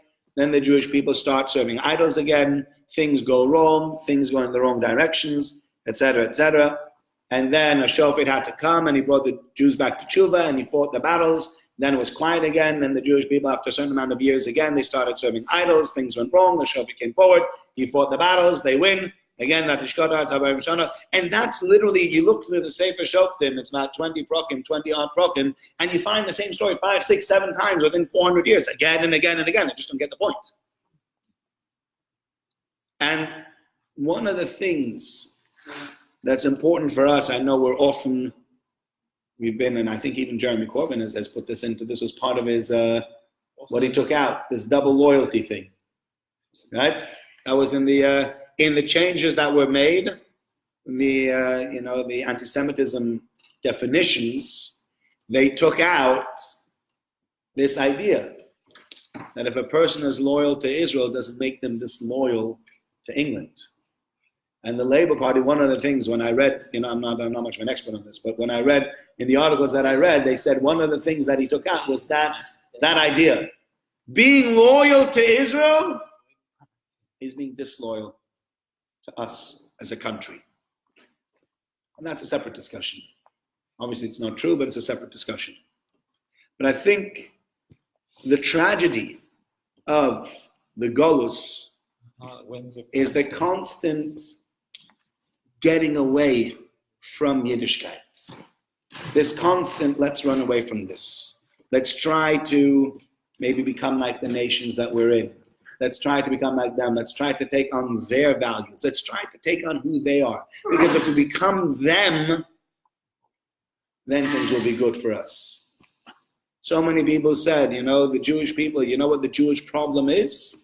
The Jewish problem is that they're different. If the Jews were just like us, if they looked like us, if they behaved like us, if they were like us, then nobody would have a problem with anti-Semitism. Sadly, the last century has taught us that that is a very wrong idea. That idea doesn't work. You can try to dress up. I was listening to somebody recently who was saying he likes to play the game called Spot the Jew. He says, for example, he says he goes to, this is an American, so you have to understand the American mentality over here.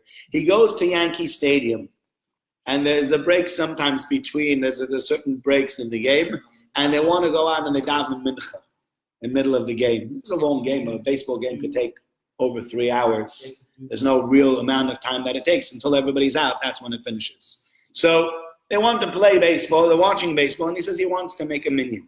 And he says, you always find that one guy that's dressed just like a Jew, that looks just like a Jew, with a baseball cap.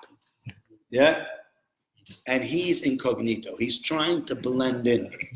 Yeah? I tend to find them on mountains. You find them on mountain, yeah, but the problem on a mountain is like, they look like, they look literally like from Northumberland Street with a cap that's not going to help them, In Switzerland, the Hasidim with the twirly payas and with the bekisha, but they wear the flat cap has never saved anybody. It's not a great camouflage. But he says, but these guys are already, maybe sometimes they're wearing t-shirts or they're wearing blue shirts, khaki trousers. They're looking a little bit. He says, what I love to do is to walk over specifically to that guy and say to him, excuse me, what time's mincha? Oh, you're asking me? Yeah? Yeah, you, what time's mincha? And he always gives him that look like, how did you know? Yeah? You get the opposite also. It's called begeling. I remember once sitting in the train, and I'm doing my own thing. The guy sitting across from me, didn't know who he was, didn't look Jewish or anything. He was doing his own thing, eating something he had just bought. I don't know, something he just bought from Sainsbury's, not wearing a kapel. And suddenly he says to me, oh, Nishka Dagadach, something terrible just happened. And you look, they throw these things at you. Kenai Nahara, you're working hard. Yeah? And you're like, you? He's like, yeah, me. Yeah. Sometimes they want to tell you, even though I don't look like you, even though I don't seem to behave like you, I'm still one of you. And sometimes they're trying to camouflage. But the truth is that we need to realize we need to be proud of who we are. Instead of trying to blend in, of course, right, okay, so we wear clothing like the general population, et cetera. I'm not saying everybody now has to start wearing bekisha and start growing long payas, et cetera. That the Hasidim have taken this upon themselves to be distinct and away from everybody else, and that's their way of living, and that's fine. I think we can understand that that's the way they want to do it, and I think for anybody who doesn't accept it, then you're just being racist against them. They have their way of living, and they're allowed to live the way they want to. However, when it comes to us, okay, fine, so we dress the way they do. But can we not be proud of who we are? Can we not be proud of the people that we represent?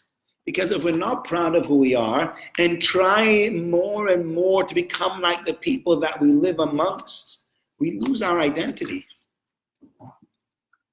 How many times do I meet, sometimes people from shul that I meet, even, in business sense.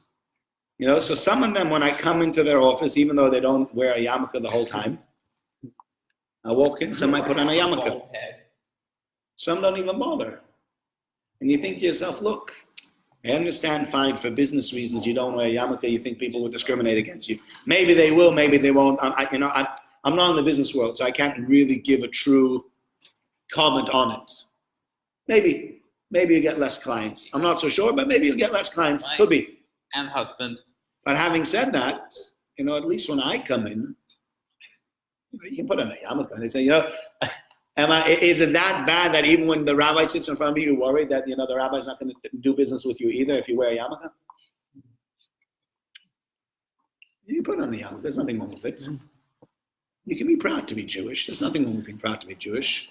Because the more we try to camouflage in and the more we try to become like them, at one point or another, as was said very aptly by many Rabbonim, they made the following observation. They say it in Yiddish, which means if the Jew is not willing to make Kiddush, he's not willing to sanctify himself, he's not willing to stand apart a little bit to say, but this is me as a Jew, then the non-Jew is going to make Havdalah, which means he's going to separate. He's going to say, you think you're one of us. Yeah, you might even look like one of us. You might eat in our restaurants. You might hang out in our clubs, etc., etc. But deep down, we know you're a Jew. And it happens to so many people. They get these very, very rude awakenings, having thought that they've been accepted by their peers and having thought they've been accepted. And somehow, somewhere, somebody makes that anti-Semitic comment. And then they go, and then people just, and they'll be like, oh, sorry, I didn't mean you. Yeah? That's some of my best friends, right? Sorry, I didn't mean you. If you said it like that, yes, you meant me. I just don't look like it, but you did mean me. And if we realize, and that's what we're saying, we should be embarrassed about the fact that we cannot stand up tall and be counted as Jews. We have to stand up tall. We have to say, you pulled us out of Egypt for a reason. You created us as a nation and made us who we are because you felt there was something that you wanted to give us. And we as a Jewish people stand for something. If we stand for everything that the entire world stands for, we're just exactly the same. Then what's the difference? Then what are you? We need to stand apart. And that's why I said, we're embarrassed, we're shamefaced, because we just became like everybody else. And if we become like everybody else, then that's something to try to be embarrassed about.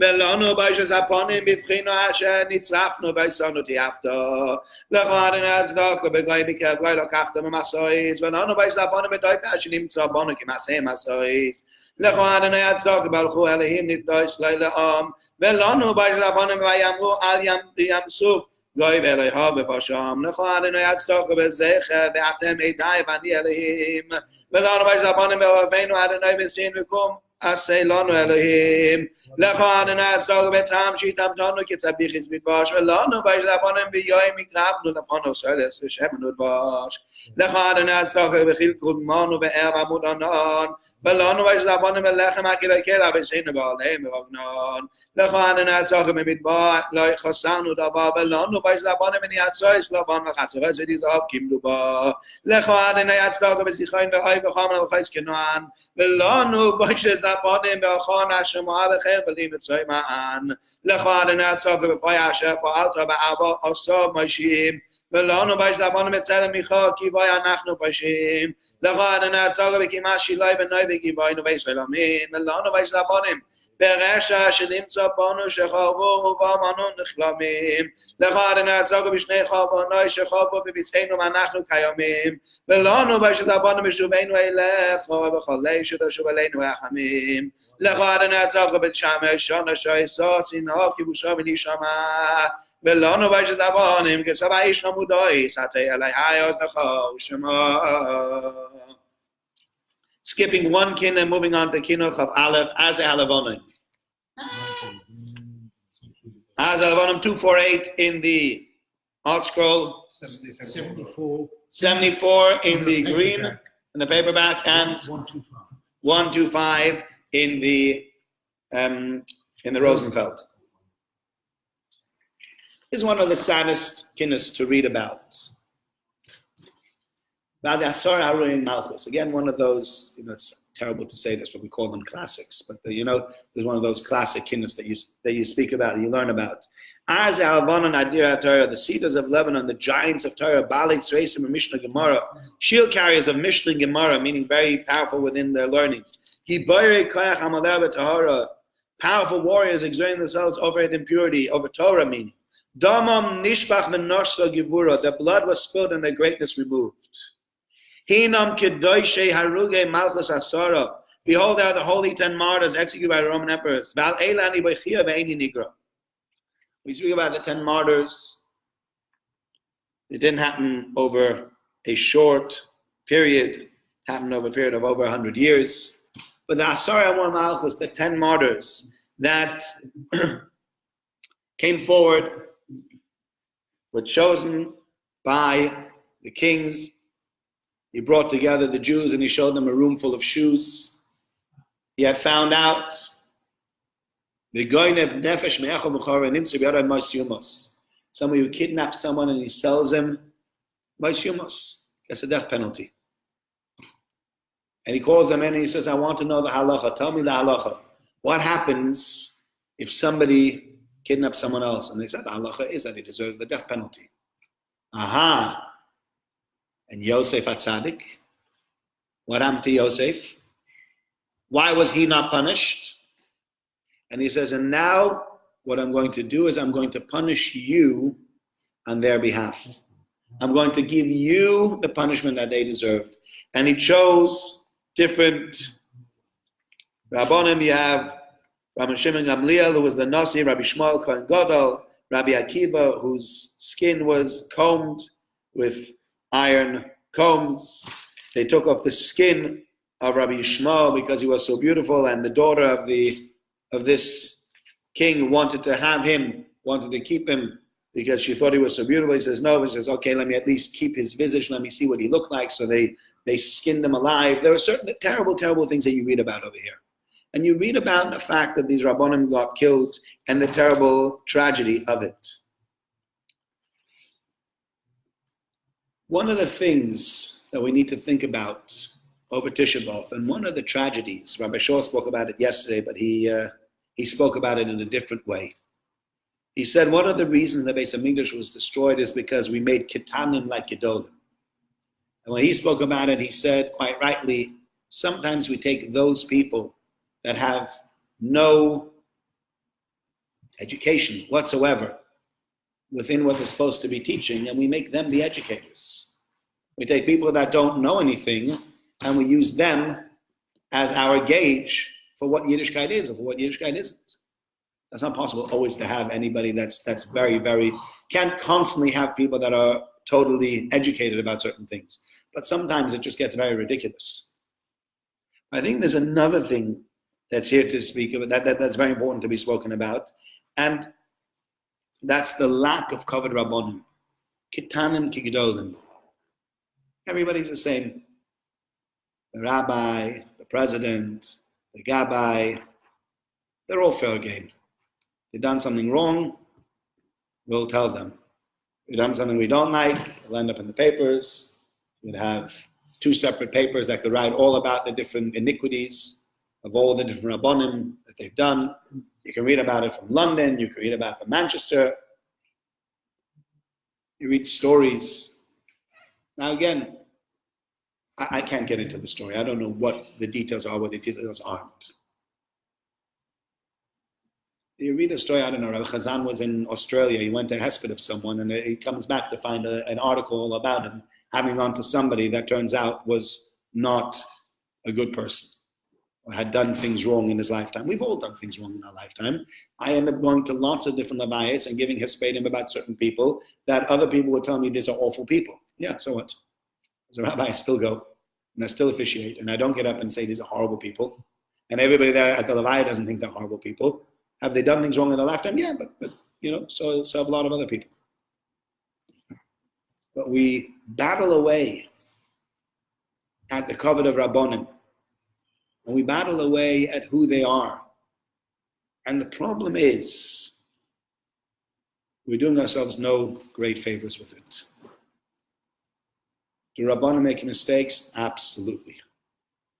I'll be the first to admit it, and I'm a rabbi, so even though I very much have an axe to grind and to say that we don't make mistakes, it will make my life a lot easier to say I never make mistakes, right? It would make my life a lot easier.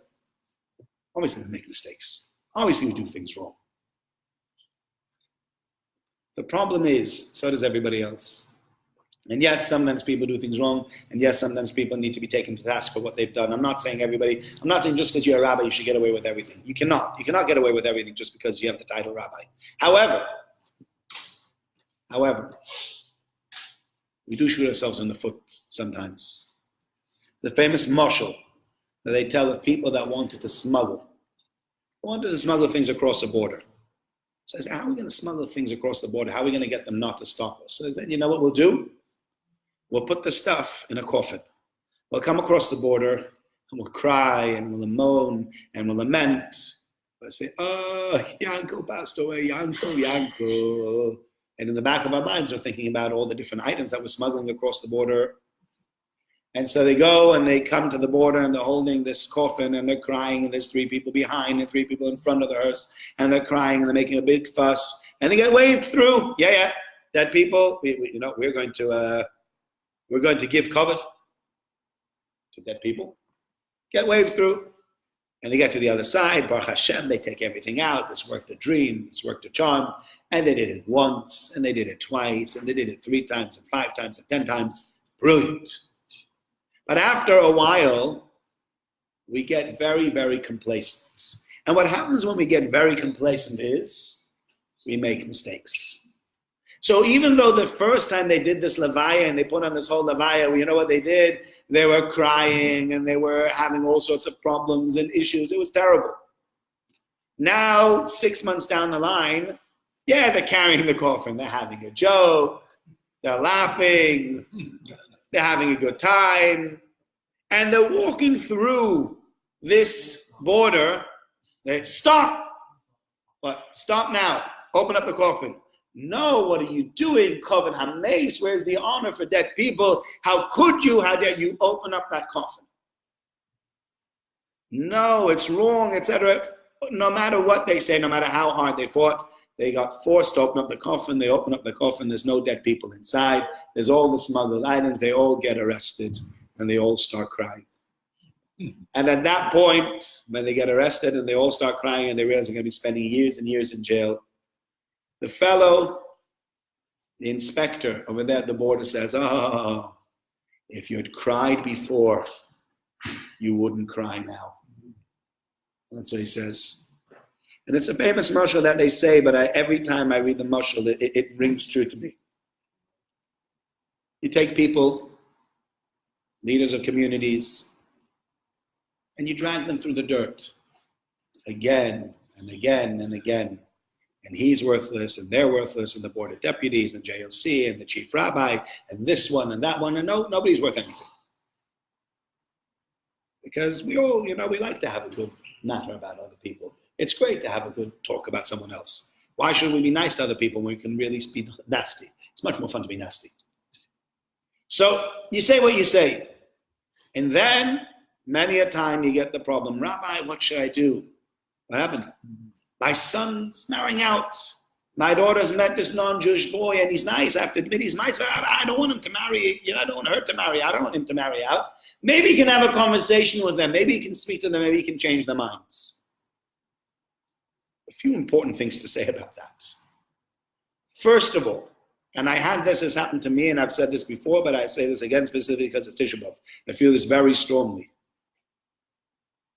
If you, as a young man or a young woman, are not planning on going through with things, are not planning on marrying somebody that's not Jewish, as terrible as it sounds, it's gonna sound like wrong now when I say this, then don't start with them.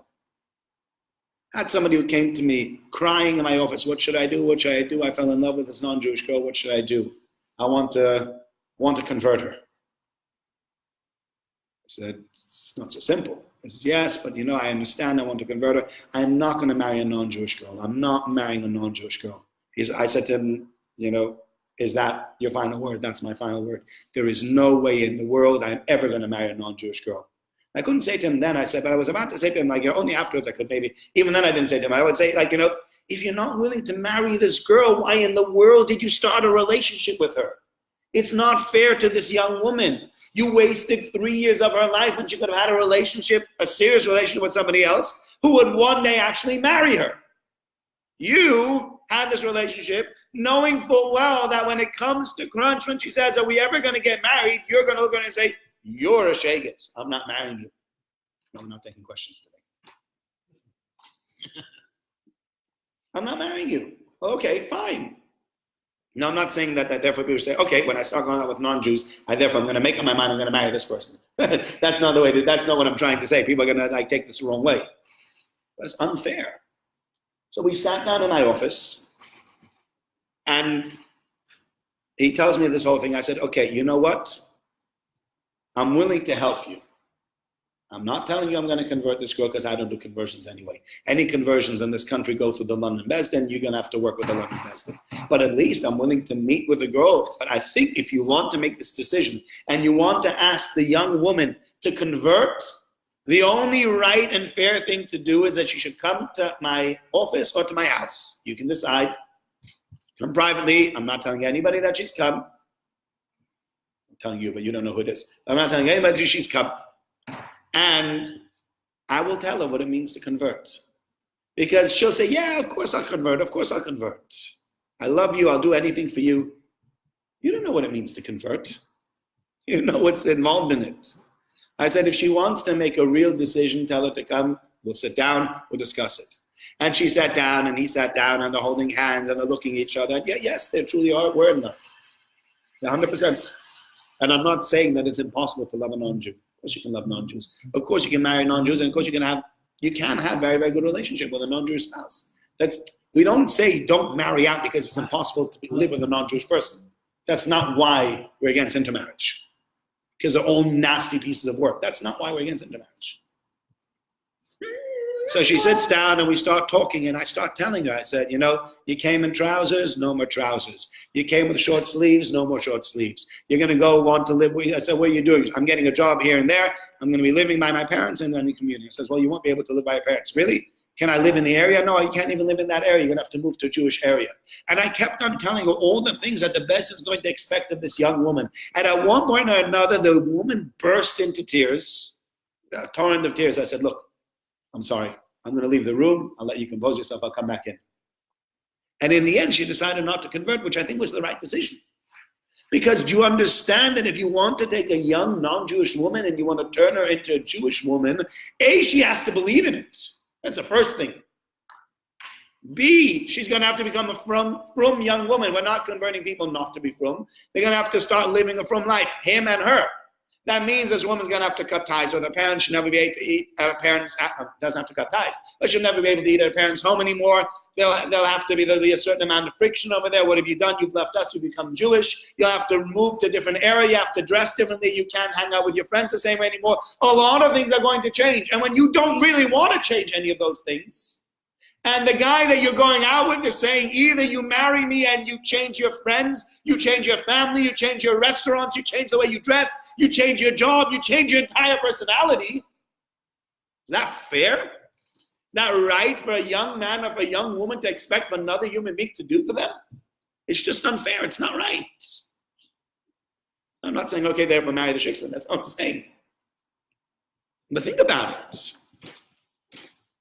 It's wrong. It's wrong to expect another person to have to do that for you, to have to change their entire life around. Okay, so you want to move somewhere different. They want, the husband's getting a job in America and the wife's going to move them to America. Yeah, it'll be difficult to move away to America, but I've not asked her to change her identity. Here, literally, I'm taking a girl who doesn't want to change her identity, and I'm telling you, you either marry me and change your entire identity, become something different, or you can't marry me. How could you do such a thing to a person? So it's hard enough that. So they come and they speak to you, and sometimes they say, Rabbi, can my son and my daughter come and speak to you? Sure, they can come and speak to me. And they come and they sit down and they're very respectful, etc., etc. And then they sit there and they go, yeah. And they leave and go, idiot. Right? You go, Probably. But you know why? Because for years and years and years before they got married, they read papers and blogs and discussed, the rabbi did this wrong and this rabbi did that wrong and this leader does this wrong and this person does that wrong and everybody's corrupt and everybody's no good and this one's no good and that one's no good. And in the back of their mind, there might be this feeling, you know what, this rabbi, he's nice, he's naive, he sits in front, he gets to sit on top over there, he gets to speak from the pulpit once a week for 15 minutes, he thinks he's a great guy, he really is an idiot. Yeah? And that's who he is.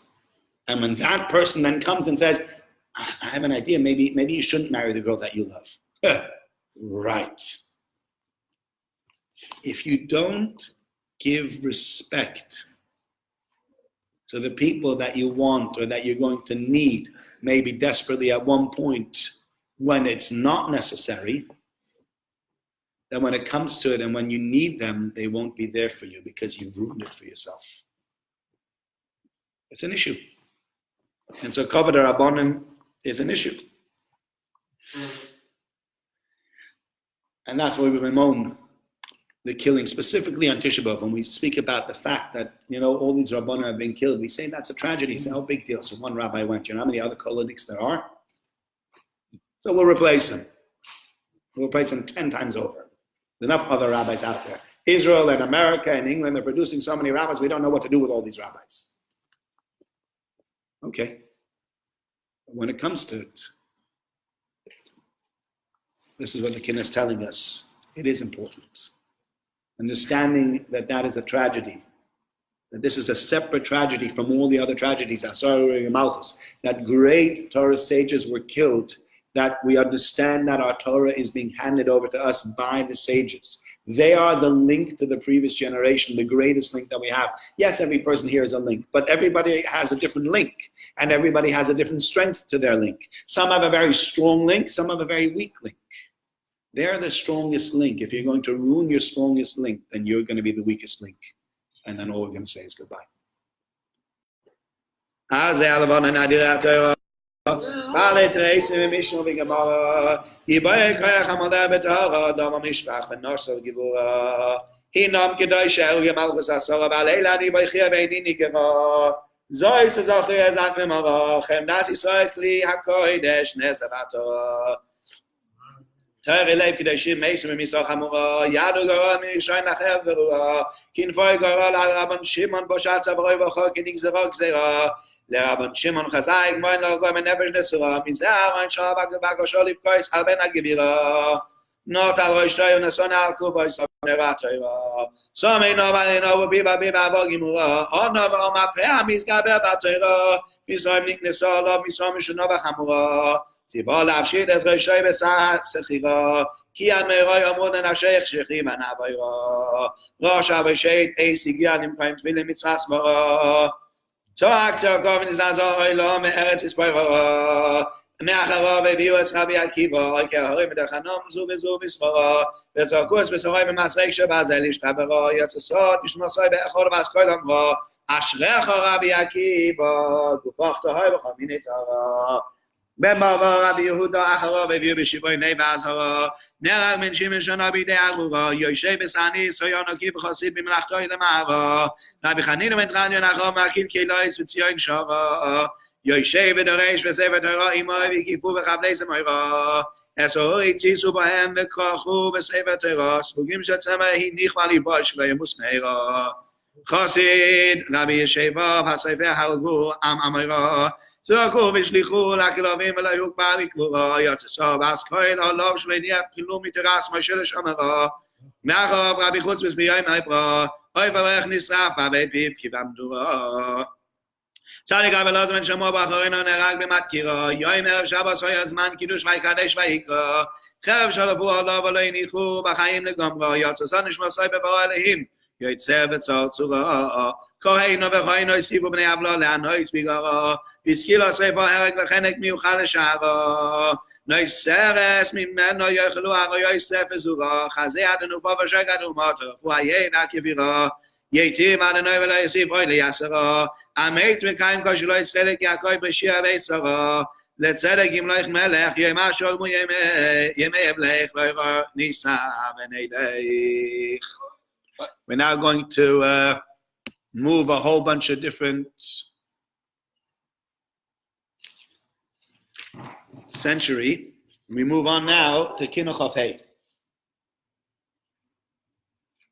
Kinnos of Hay speaks about the,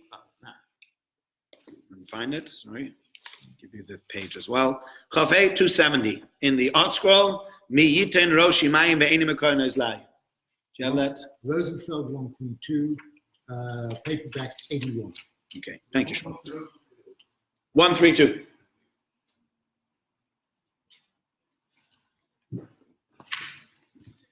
Will that my head be water and my eye have found the flowing tears, and I will cry all my days and my nights. For my slaughtered children and infants, and for the venerable ulcers of my congregation. And you call, you say,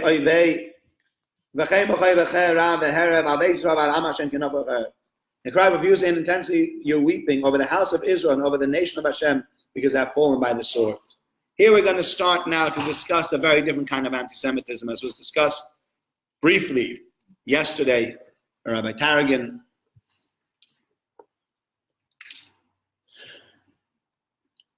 Christian anti-Semitism. Christian anti-Semitism. We start now to discuss a different kind of hatred to Jews.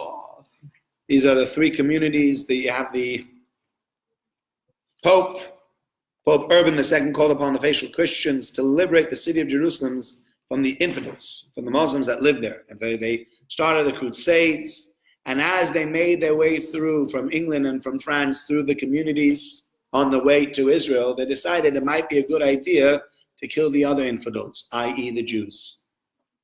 And even though, if you think about it in numbers, there are more Jews killed in one day in Auschwitz than were killed in the entire Crusades. More Jews killed in one day in Auschwitz. And in the entire Crusades, they killed somewhere between 3,000 to 5,000 Jews. But the Ashkenazi community in Germany was very, very small. The Sephardi community was the massive community. Spain, Morocco, Egypt, they had very, very big growing communities. Germany had very, very small communities. And part of the reason, by the way, Ashkenazi Jews, this is just a scientific fact, part of the reason Ashkenazi Jews have so many issues with genetic diseases, Tay-Sachs, other diseases, is because our gene pool was so small. There's so few families, and these families married into each other again and again and again, and they didn't dilute the gene pool. So therefore you ended up with a, I don't know if you call it inferior, but a maybe more susceptible gene pool to certain diseases. So the community was very small. It might have been 10,000, 12,000 Jews. So to kill 3,000 to 5,000 Jews, you killed half the Ashkenazi Jewry. And we read about three main communities. They were known as the Shum, Speyer, Ramaiza, Magenza. Speyer, Worms, and Mainz. One of the interesting things that I read about these communities, and it's one of the things that we really need to learn about, is that there were communities out there in Germany after the destruction of the first temple. When the first temple was destroyed, the Jews were dispersed everywhere, and some of them even ended up in Germany. And when finally that Golus finished, when that exile finished, they were sent a message. We're finished. Golus is over. We're rebuilding the Beis Hamikdash. Come back home. To which they said, you'll live in Yerushalayim, your Yerushalayim there, and we will live in our Yerushalayim here. So many times we've heard this chorus, the Meshech Chochmah, Rameir Simcha of Dvinsk, who did not live to the Holocaust, but wrote the following words 30, 40 years before the Holocaust. Woe is to the people that say that Berlin is Jerusalem. It's not.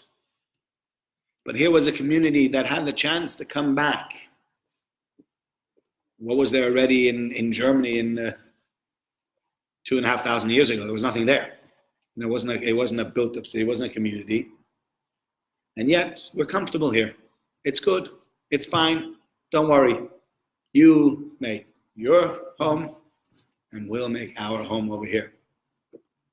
And there are many that say that the reason, and again, we can't know, but there are a lot that say that the reason that these communities were then stricken with these terrible atrocities was because when they had a chance to go back to Yerushalayim, they didn't go. And here were people that had nothing to do with Yerushalayim that were willing to risk their lives to make their way to Yerushalayim and to save Yerushalayim from what they called the infidels. And so in a midah keneged midah, measure for measure, there was a punishment that was extracted against the Jews over here. And I spoke about this 2 weeks ago. It's interesting. I had a fellow from Eretz Yisrael that sent me an email, and he said that this point really spoke to him. I don't know how many people did or didn't hear this share. I gave this share in the Beis Medrash so not this Thursday night, but the Thursday before. You speak about the Bnei Reuben and the Bnei Gad, the children of Reuben and the children of Gad, how they didn't want to cross the Jordan. They said, leave us over here. Moshe Rabbeinu gives them a real telling off. And I looked at the sentences, and I looked at the way they give it over to Moshe Rabbeinu, and they speak about the cities Ataros, Divan, Cheshbon, Nimrah, etc., etc. And then we say the following: after Haaretz, Asher Hika Asher Mifnei Aras Yisrael, that Kosh Baruch Hu gave us His land. It's Eretz Mikne V'Lavadecha Mikne. It's land of pasture. We have a lot of sheep. Vayom says maybe Yutanis Aretz, let us have this land as an inheritance. And here comes the final sentence. Al tavireinu es hayarden. Don't take us across to the Jordan. Don't take us to the land of Israel. We don't want to go. And I think and that's why Moshe Rabbeinu gives them this telling off. Because if they had just said, look, we'd love to go to Eretz Yisrael, but financially it makes more sense over here. Fine. Financially it makes more sense over here. A lot of people have had issues. There's a lot of people that live here in Golis even nowadays. For Parnasa reasons, for Chinuch reasons, there's discussions how we are allowed to live. And there's discussion in the halacha, how can Jews live in Chutz La'aretz when they can live in Eretz Yisrael? Is that you need a halachic reasoning to be allowed to live here. But there's a difference between saying, you know what? We live in Golis. It's sad. It's terrible. It's awful that we live in Golis. But we have to live here. One day, I dream that we'll all go back to Yerushalayim. That's one type of people. But then you hear the other kinds of people. I don't know if you've ever heard people say this. We went to Israel on holiday. Oh, such a third world country. I remember Americans used to love saying about Israel that it was a third world country. It's such a third world country. Everything's upside down and backwards there. Everything. You go to the post office and the pushing and there's no lines and you go, they're slowly but surely they're learning a lot of these things. Somebody said to me, even in the post office now you get numbers and they call out your number. I remember when I lived in Israel, I used to go to the post office. There was no line. You walk into the post office, everybody's saying doing their own thing, and a guy yells out, Mi acharon, who's the last one here? And one guy goes, Ani, Tov, Ani acharecha, I'm after you. Then he goes out, does his shopping, comes back in 20 minutes later, and everybody's like, who are you? I was after him. No, you weren't after him. Yes, you were. It becomes the arguments that go on in the post office. It takes half an hour to buy a stupid stamp in Israel. I don't know why it has to take half an hour to buy a stamp. They've not figured out you can buy. They should make machines. You should buy a stamp in the machine, and that was it. You want to send a letter to Chutz La'aretz, it became, the bank. I remember banking over there. The way you would. We went into the main bank in Israel. There's the main bank, Leumi in Yerushalayim, and my father had these bonds that he wanted to cash in. Israel bonds that came from Bank Leumi, and he came to them and says, "I'd like to cash in these bonds." I said, "Okay, you need to go to Yaakov." Goes to Yaakov. No, you need to go to Sarah. You go to Sarah. No, you need to go to Ohad. Finally found out, you can't go to Ohad. Why? Ohad's the only one in this bank that can do it, and Ohad's in Elat for 3 days. So my father's like, I'll go to Elat. No, he's coming back in 3 days. Let him rest it. And my father just said as a joke, he wasn't going to go to Elat. So on anyway, what's Ohad going to do in Elat and cashing in his balance? The thing is, this is the big Bank Leumi. This is a 5-story bank in the center of Yerushalayim, and they have only one guy that knows how to do it. Yeah, living in Israel is fun. and the strikes and the rubbish strikes, and you can't get food and you can't get food and what you get, etc., etc. It's all fun. You all make fun of it and you always laugh about it. But you know what? After all is said and done, we can all laugh about it. I'm sure the Israelis that come here laugh about the English people also. Don't worry. Every country laughs about the other country that they get there. You go to America, you laugh about the Americans. The Americans come here, they laugh about us. That's how it goes. And that's fine. But as long as you don't have that one thing inside you, Al tavireinu es hayarden. God forbid I should ever end up in Eretz Yisrael. That'd be a disaster, be the worst thing. I couldn't bear living in that country. Do you know how hot it is outside? Every time you go out, you start sweating. Maybe. But it's your homeland. It's Eretz Yisrael. It's our home. You don't want to go home because it's a bit hot? So stay inside. You know, Israel's gotten very good. It used to be there was no air conditioning in Eretz Yisrael. Now almost everywhere you go, there's air conditioning. Every base medrash, every shop you go to, most houses have air conditioning. I've been to Eretz Yisrael plenty of times. It's not as uncomfortable as it used to be. It used to be, wherever you went, they said they opened up the window. They'd open up the window and they'd put the fan there and let the hot air blow at you. They've learned a lot. They've come a long way in Eretz Yisrael. Eretz Yisrael is an amazing country and an amazing place.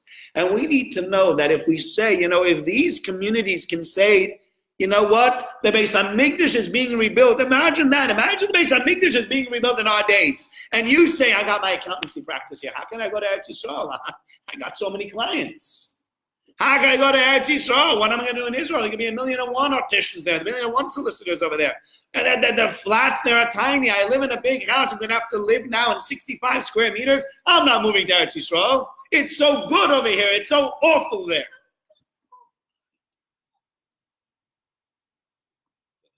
Look inside. Look inside yourself and figure out, do I live in Chutz La'aretz because I have to?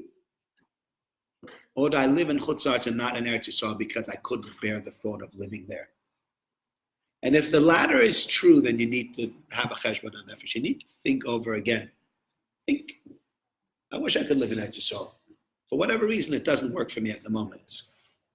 But maybe one day I want to return. One day I'd love to live there. With all the funny things that happen in Eretz Yisrael, and so you write a blog and you make fun of it. But Eretz Yisrael is our homeland. If we realize, and this is one of the things on Tisha B'Av to remember, if we say, Chas v'shalom, I should ever, or my kids should ever end up in Israel, Chas v'shalom, they'll become Israeli. Remember people saying, it'd be awful, I can't live here, my kids will become Israeli. That should be the worst thing that should happen to anybody. Yeah? Eretz Yisrael, I wish I could live here. This is my country. This is my place. This is my home. That's how you have to look at it. For whatever reason, I'm living in the Golus today because I have an excuse. I have a good reason to live there. But I know that in reality, that's where I should be. I know in reality, that's where I'm pining to go. And one day, maybe I'll make it there. Maybe I won't. But if your attitude is, you build your Beis HaMikdash over there, you have all your great things in Israel. We got Chutz La'aretz, we got Manchester, we got Salford, we got Prestwich, we got Lower Broughton. We even have Whitefield and Hale. We're doing so well over here. We're never going to move to Israel. If that's how you look at it, then you need to look at things. And that's what you learn from the Crusades. The attitude to Eretz Yisrael. The attitude needs to be one of, I love Eretz Yisrael. I wish I could be there. Maybe it doesn't work now for me, practically speaking. But one day, Eretz Yisrael will be my land, because it always has and always will be my homeland.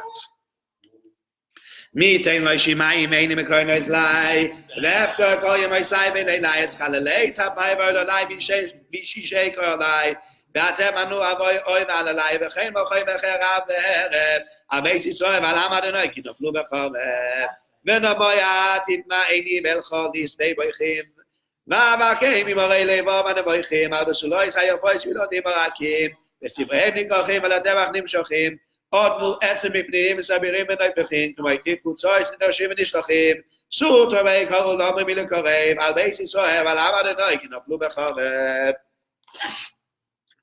וזרד איני נימו ואיני ניבענותו, ונבחים לקרסה ככל הסמידו, מפה יגור בזוב חמודו, פנימו כבודו, כבוי כל כלי חמדו, ראיסיו כרוע שגולו וגלמודו, התיאו והמיקרו והמשנו והגודו, אנו וקודנו זויס להגידו, תורות תמיד ועלמדו.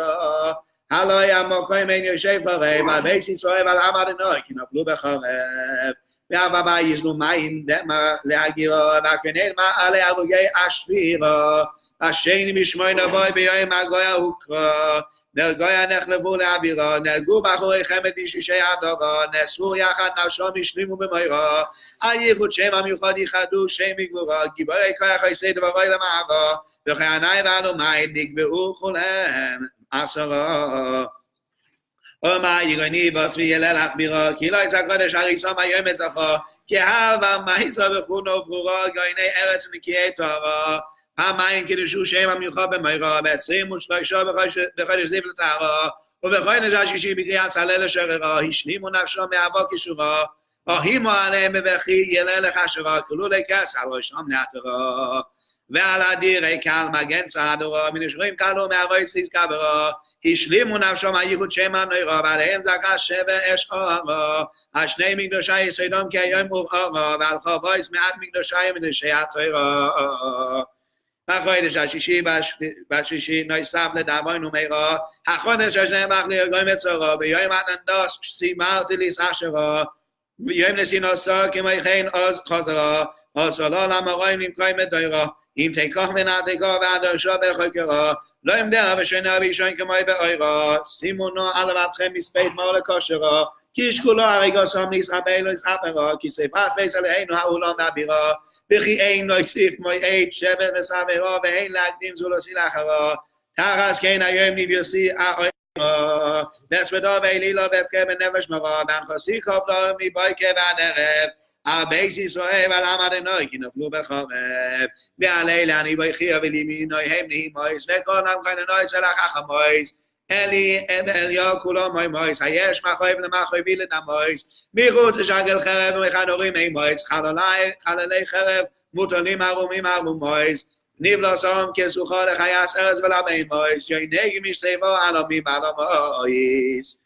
מזעדים במויני ומרבים כנימויס, אליהם אמרו צוך עשוי בוי עד מויס, יבוי וישע ויחסיר לשמויס, חסין יומי חומוי חונס אלומויס, תחשב וסיסמך ולא יסחקו לכם מויס, במוי אלי מנהיגי עם אלוהים הוא יורב, הבייס ישראל ועל עם אדוני כי נפלו בחורב, איני יודע מים, כי נהפך לעבר משורר, ובבי לכל בייכים מלהפיג ולקורב, ביונות לי ומחזיק לישראל, חמו ביוצא וסמי סקורר, אכולני המומני, הצר הצרר, שיבה עצמי סי זרר ופורר, סילוך עליו וראיית נבוא מהסורר, ותיאום עזו אין עברר, מקוסי אנושו ואין מסעיל ומזרר, על כן אמרתי שהוא מני המורר, בבכי ימוסי הלכי לצורר, והבייס ישראל ועל עם אדוני, כי נפלו בחורב.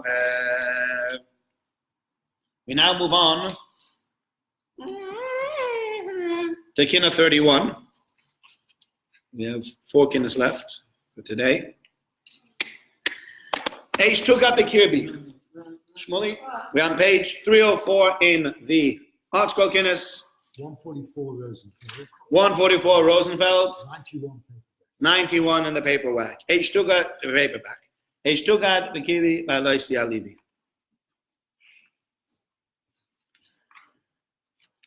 A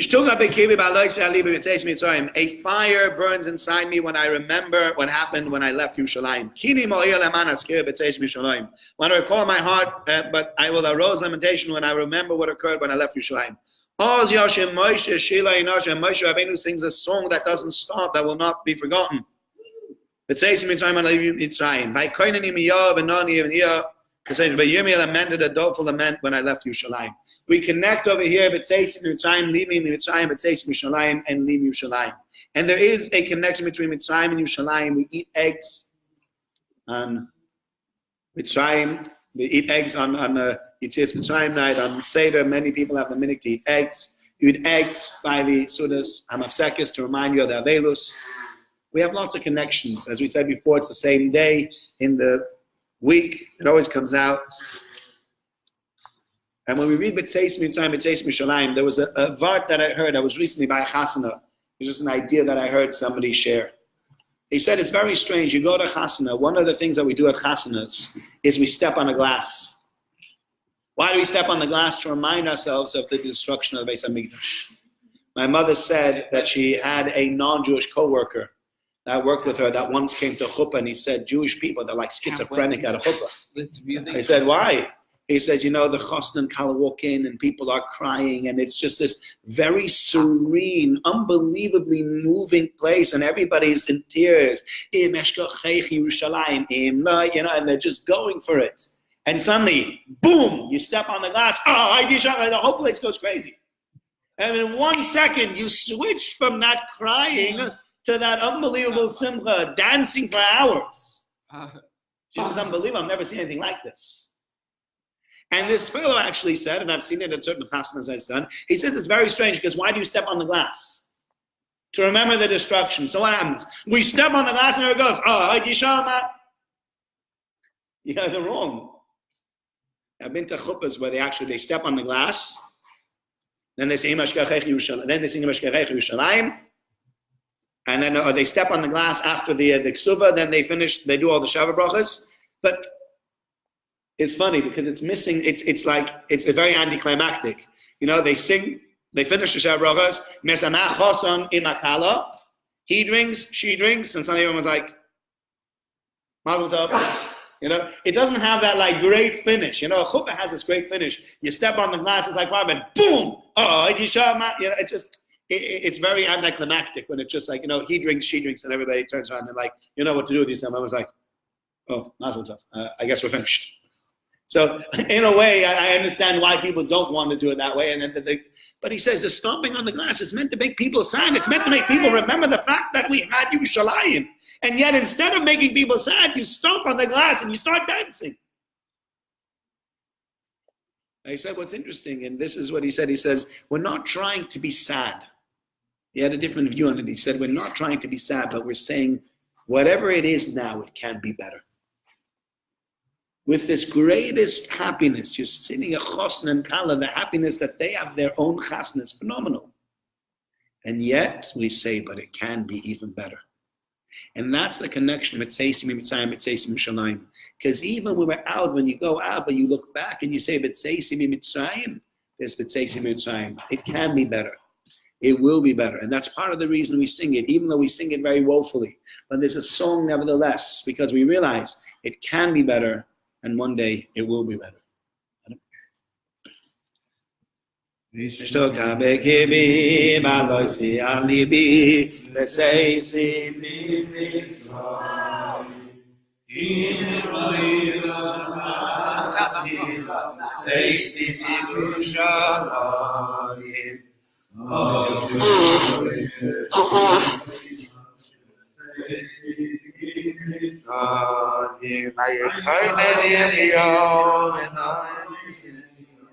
Leisi Yerushalayim, Leisi Yisrael HaMeshochaneon, Leisi Mitzrayim, Hamazer Shovna Leikanon, Leisi Yerushalayim, Leisi Mitzrayim. Zedoinim shatafu ve'an chayshitafu v'tzeis Yerushalayim V'gam shamayim v'tzoyozu mayim v'tzeis Mitzrayim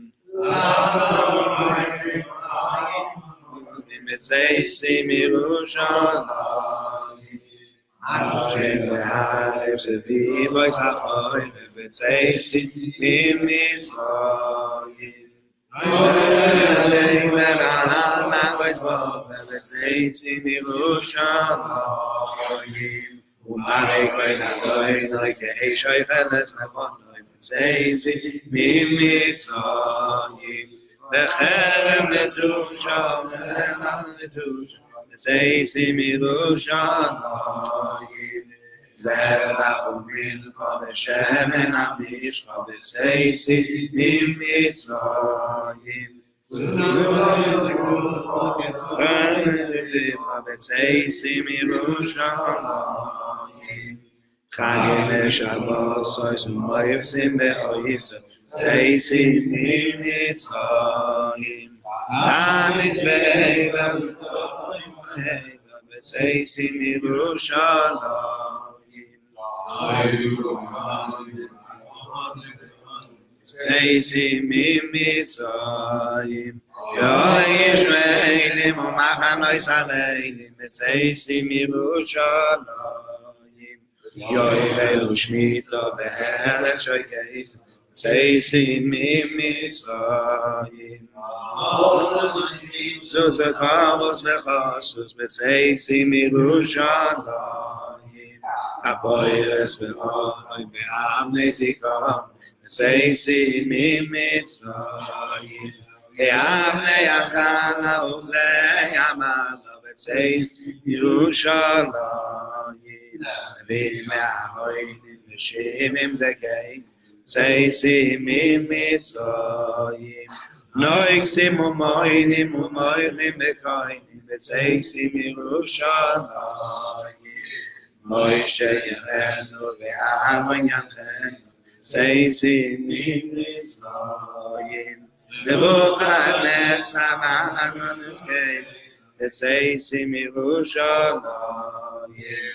Na'B'Chom Adonai Shom, Betzesim Mitzrayim. Roma Mimenu Be'Himenu, Betzesim Yerushalayim. Betzesim Mitzrayim. Heimoni Teches Ve'onai Seicheches, Betzesim Yerushalayim. Oilos Mochim Ve'ishei Michoich, Betzesim Mitzrayim. Derech Medudlorim Ne'Yitzir Na'Yekovim, Betzesim Yerushalayim.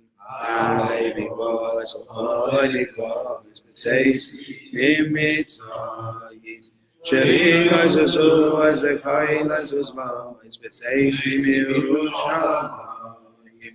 Tzitzazo V'Ham Shelecha.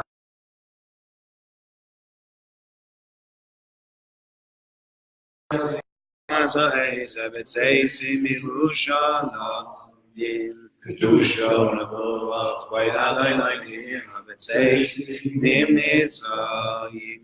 Vigoro Oira Ve'Ruach Hatom Betzesim Yerushalayim. Rino V'Yishua B'Chatzos Hatom Betzesim Mitzrayim. Nagad Oila V'Nagad Shvon Betzesim Yerushalayim. Zolom Oira V'Chol Eloktoim Betzesim Mitzrayim.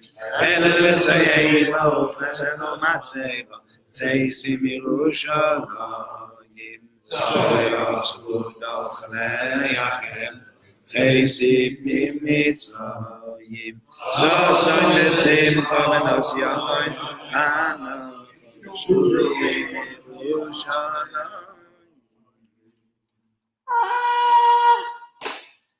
Shali Sufabaish.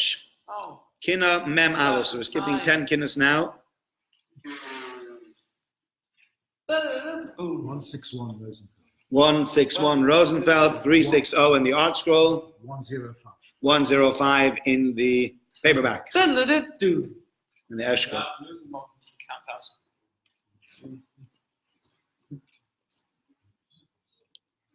Shali Sufa Ba'esh. Again, this is one of the things that Rabbi Tarragon touched on yesterday, is the burning of the Talmud in Paris. There were many arguments, specifically between apostate Jews and some great Rabbonim. They had to go through a debate. Why? And it was a debate that they couldn't win. Because if they lost the debate, and things were terrible. And if they won the debate, well, then they insulted the Christian faith. That was also terrible. This was, I think it says, we had 1242. 1242. So they had these terrible debates. The famous one of Ramban, Pablo Krishkiani, he has a sefer called Sefer Bikuch. If you look in the Sefer Ramban, he actually wrote out the entire argument that they had, or parts of the argument. And at the time, this is what the king said at the time. I mean, the king, this is Louis of Aragon, I think it was. But it wasn't Aragon, King of Aragon. I can't remember. I know it was Louis, but it was Louis. I think is a French king. But pardon? Louis IX. No, Louis IX was over here. This is a different king. That was Louis IX was the one over here in Paris. He was in Paris. But when the Ramban had to argue against this apostate Jew, at the end of the entire argument, the king said, "I've never heard anyone so wrong debate so well." You know, that was basically where we were at. You were finding a losing battle. And what they did was they said that the Torah and the Talmud contained all sorts of references and terrible things about Yashka and about Jesus and about all things that are wrong and about Christianity and what they do, etc., etc. And they're evil books and they're full of all sorts of blasphemy against Christianity, and therefore they need to be gotten rid of. And the kings, in general, were only too happy to do that. And so what they took 24 cartloads of the Talmud. Now, we don't understand what it means 24 cartloads of books. Think the only thing that would maybe compare to it was Hurricane Sandy. Was it Sandy? Which one was the one the one in New York? There's so many, they've had so many tragedies with hurricanes. I think it was Sandy. Was Sandy the one that overflowed, New York as it came in? Wow. Was it Sandy? Yeah, I think it was Sandy. Anyway, Sandy came in and it overflowed and it created tremendous floods in all these houses. And you saw people and how water was just flooding into their houses and into, it's just rising and rising and rising. There's nothing to do to stop this hurricane. And afterwards, the amount of Sfarim that had to be put in Geniza, because so many books and so many Sfarim got ruined and became moldy and became unusable, they had wagon loads. Forget about wagon loads. They had truckloads. They got to fill trailers, 50-foot trailers, 3 of them with all the Sfarim that got ruined over there. So that's the kind of idea. But you know what? You go back to Eichler's, or you go back to Tuvia's, or you go back to JBC, or you go back to Hasefer, or you go back to Horowitz, and you buy yourself another siddur, and you go on with life. The old days, it wasn't like that. You took a Gemara and you burnt it. It was a tragedy. Remember Rabbi Wein telling us that they had, I think, only one shas. His father said they had only one shas when they were in yeshiva. His, Rabbi Wein's father, Reb Zev Wein, whom I still remember, he was in yeshiva in Grodno by Reb Shimon Shkop in Europe. And he said they had only one shas in the entire yeshiva. So what they had is that different bochrim that had to take a masech and they had to commit it to memory. And if anybody was learning something in the yeshiva and they didn't know what something meant from a different Gemara, you go to Yankel. Yankel knows the entire Zvachim by heart. Yankel, what does this mean? And Yankel would have to tell you what it meant.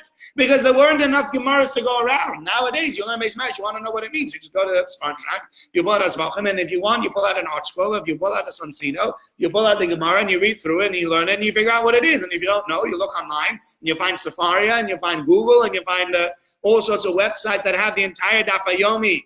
A fellow showed me a website, somebody here in Manchester showed me. He goes through Daf Yomi on a website. Every single daf is on that website. The fellow's gone through it. You can go, it shows you where you're up to. And if you want to go to a specific part of the daf, you scroll to that part of the daf and you click, and automatically it skips in the video to that part of the Daf Yomi, to that part of the shir. That's what we have nowadays. In the olden days, a Gemara, who had a Gemara? A Shas, who had a Shas? This is 1200, this is before the printing press. To burn 24 cartloads of the Talmud, it was a tragedy. It made people think that Maharam was Lord, that was it, that was the end of Torah learning. Because you had to sit down, and you got everybody to sit down again and try to write out the Gemaras again.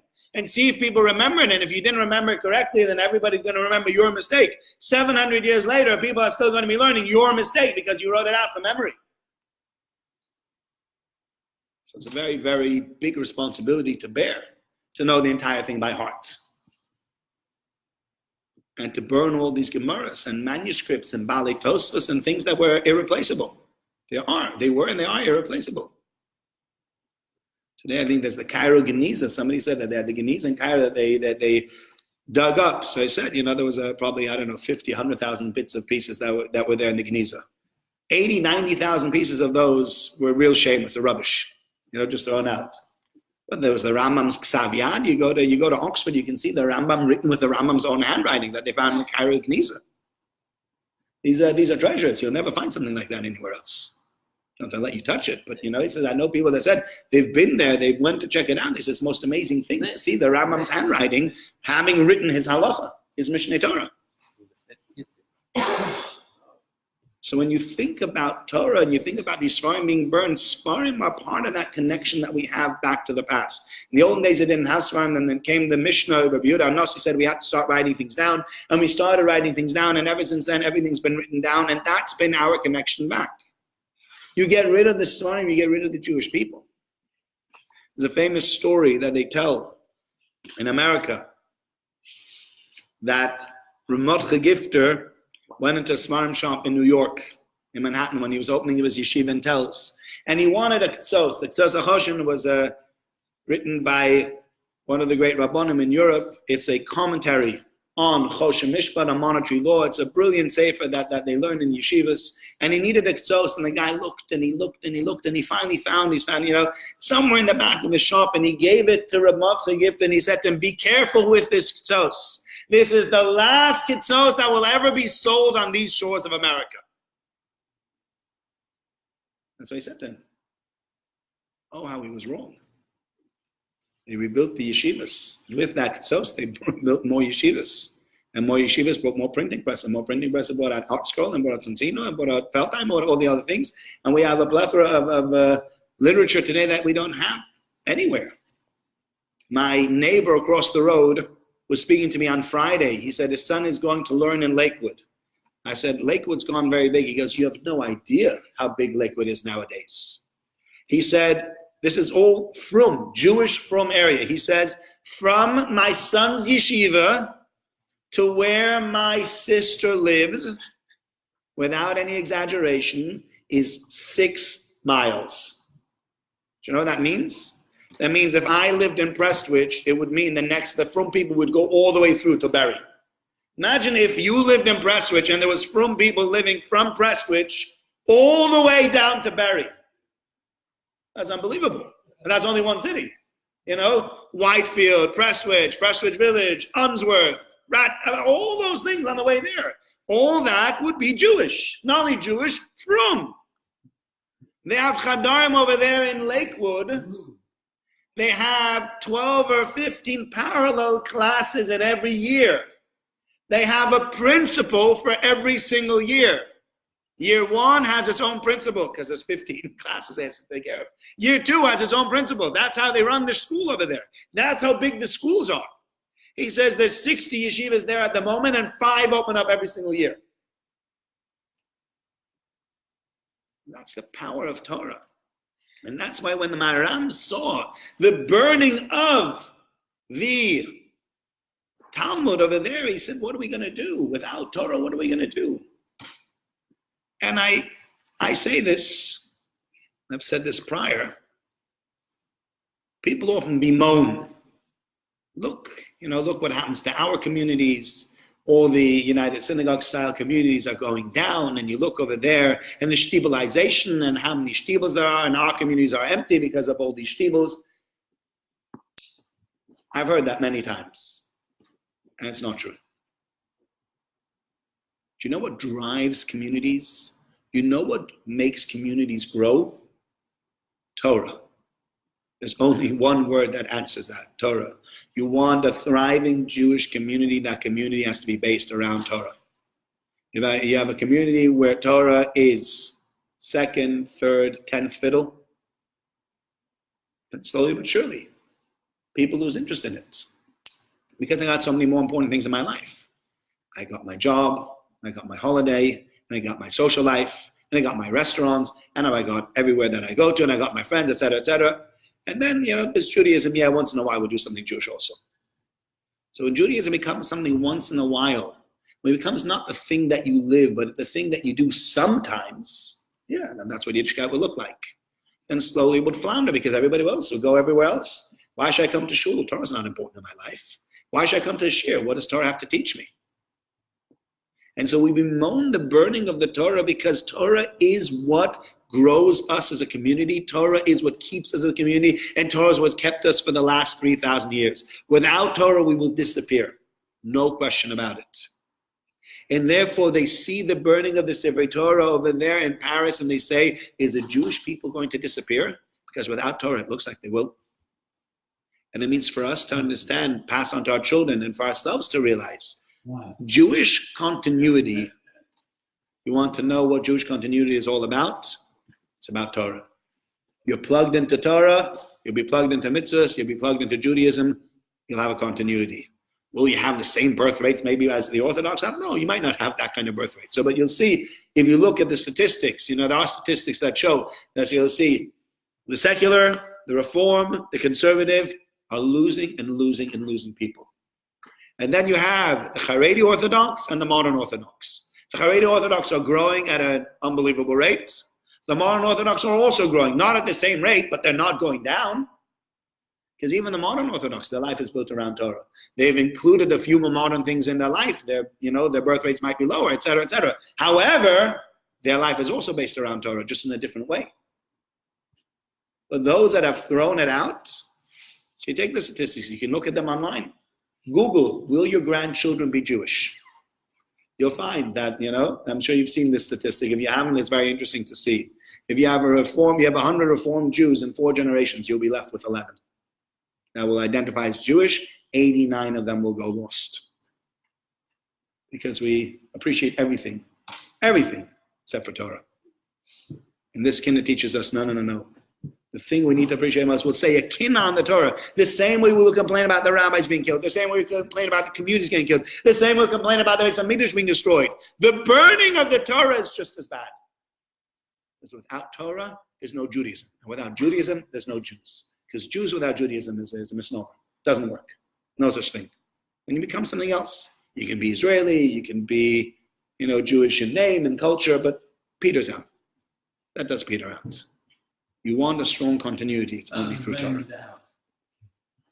Shali sufa vaish lishloim avilayich, Amisramin shroim achatz avulayich, Hashavim avaretz rakovim amishtoimim alei moikei gililayich, Hoichim kasherim einega v'kovim lo yomam asher yizrach aleim be'olayich, Ushloim enoish nenach boiche b'lev nishbot, Tomin v'koinen alei tzirech avolayich, Ve'yisroinen kesanim b'nois yana v'ko mispeit ma b'glalayich, Eichon esuna be'esh oichalot u'kal be'esh basar v'lo nichvu zorim megachalayich. Adon adinot tishechno b'roi vashkeit u'vnei derachai aloi kisuch avulayich. Teisha b'roi v'gavol lishpoi b'nei el v'chol ha'mishpatim b'sobiv b'pnilayich. Oy digzoi disroi b'nas esh v'chukim v'lochein ashrei shalem loch gimulayich. Tzuri b'lapid bo'esh ha'lavavu zen esonech kiv'acharisech telehei teish b'shulayich. Sinai al Kain b'cho b'cha Elohim u'ma'as b'gdalim v'zarach b'gulayich li'ois l'may v'ez l'dos kisis v'eit v'serei b'kivoidoch v'heinem shoel m'sholayich moshol ha'melech asher b'cho l'mishtei v'noi tzova she'igva Kain at b'milayich tachas re'il tizkas Sinai levushech v'sak ta'te levush al menus ta'chalif semolayich oy ridem oy sadeyu kenachal v'yagiu likivoi shnei sorei atzilayich Moshe Aaron b'horaho v'shal hayesh Torah chadasho v'chein yisufru gililayich. Chodesh shlishi v'ukshah ha'revi'i להשחיס חמדוסeh v'chol yofi gililayich. Gona leluchois v'oid shino b'valtoi l'sroif b'eish dos hazeh tashlum kifeilayich. Etzma l'nafshiech yerav l'chiki ochoil acharei roisi asher tzvu shalolayich atech lechoivoch kinidachas v'sofu shalal elyoin asher timas lavoi b'kolayich. לא ידעו למצוא דרך סלולו הכריע, היו אבילויס, נסיב יוישו מסילויך. יום דק בבי מדבש נמסויך במשקה דמואס, ולרגלי היויס קרבול כבולייך. ירב לעיני שאוי מימי דמואי, עדי חולו לכו מרזיק בכנף מעילייך, אך ירבו ברילתום על לחיי, עבור כי נחמאו רחמי לנדויד בעולייך. לכך צורר כספוי הולך בדרך למרחוי, גבימוי אלוהי נוסוץ אלייך. בניגש הגול וגלמוד נשארתי לבד מהם, כסורים בראש הר מגדולייך. לא יש מאוי לכל שורים ושורויס, עלי כי נזקו חבלי טובי חלילייך, Mash Veskas Vesaki Lima Oidyoku, Otsmuk Yochoy Yubiyun, Nafshois Chalalayich, Esma Moed Al Moed Ayoy, Mash Izrach El Koil, Aval Yachshich Elai Ve'elayich, Zaki Bekoil Malotzu, Ashivanech Mal Cholyech, Velu Yizkoy Avas Kilulayich, Chigri Levush Sak Aleh Avava, Sheyot Solech Alek Mesom Soes Kilulayich, Kimeenu Srech Yenachamech Tzu, Vyoshishu Shiftei Shurun, ויורים אשבולייך, אוי תדי בעדי שוני וסויב תקרי, תלכי ממחוי וצעלי במחיינייך, יורום נבבי באיסורך לאוילוך, ויגיע לחושכך, ויריר ואפלוייך. We're now going to do the kinna for the Kedoshim of the Holocaust. 386 in the Art Scrolls. They're going to give which one do you have? Hazoich HaMaskirov. Which one do you have on this one? Yeah. As that's what I thought. There's Hazoich HaMaskirov, Dodo, Kedoshim. I think we're still missing page 2. No, Page 2 of it. for some reason we only have 2 pages. Oh, that's not great. Okay, please pass them around. It's on page 386 in the Art Scroll Kinnos. Sorry if anybody doesn't have an Art Scroll and doesn't get a photocopy.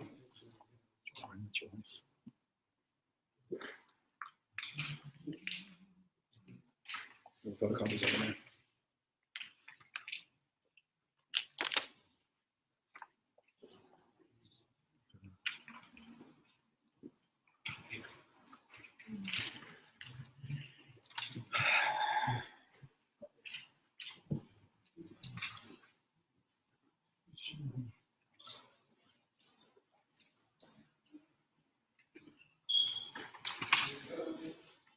The Holocaust is the most recent of our tragedies and the most difficult one to come to terms with.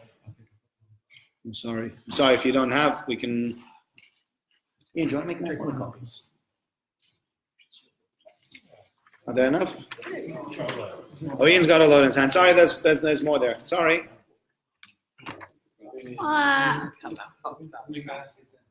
Yeah. Soon.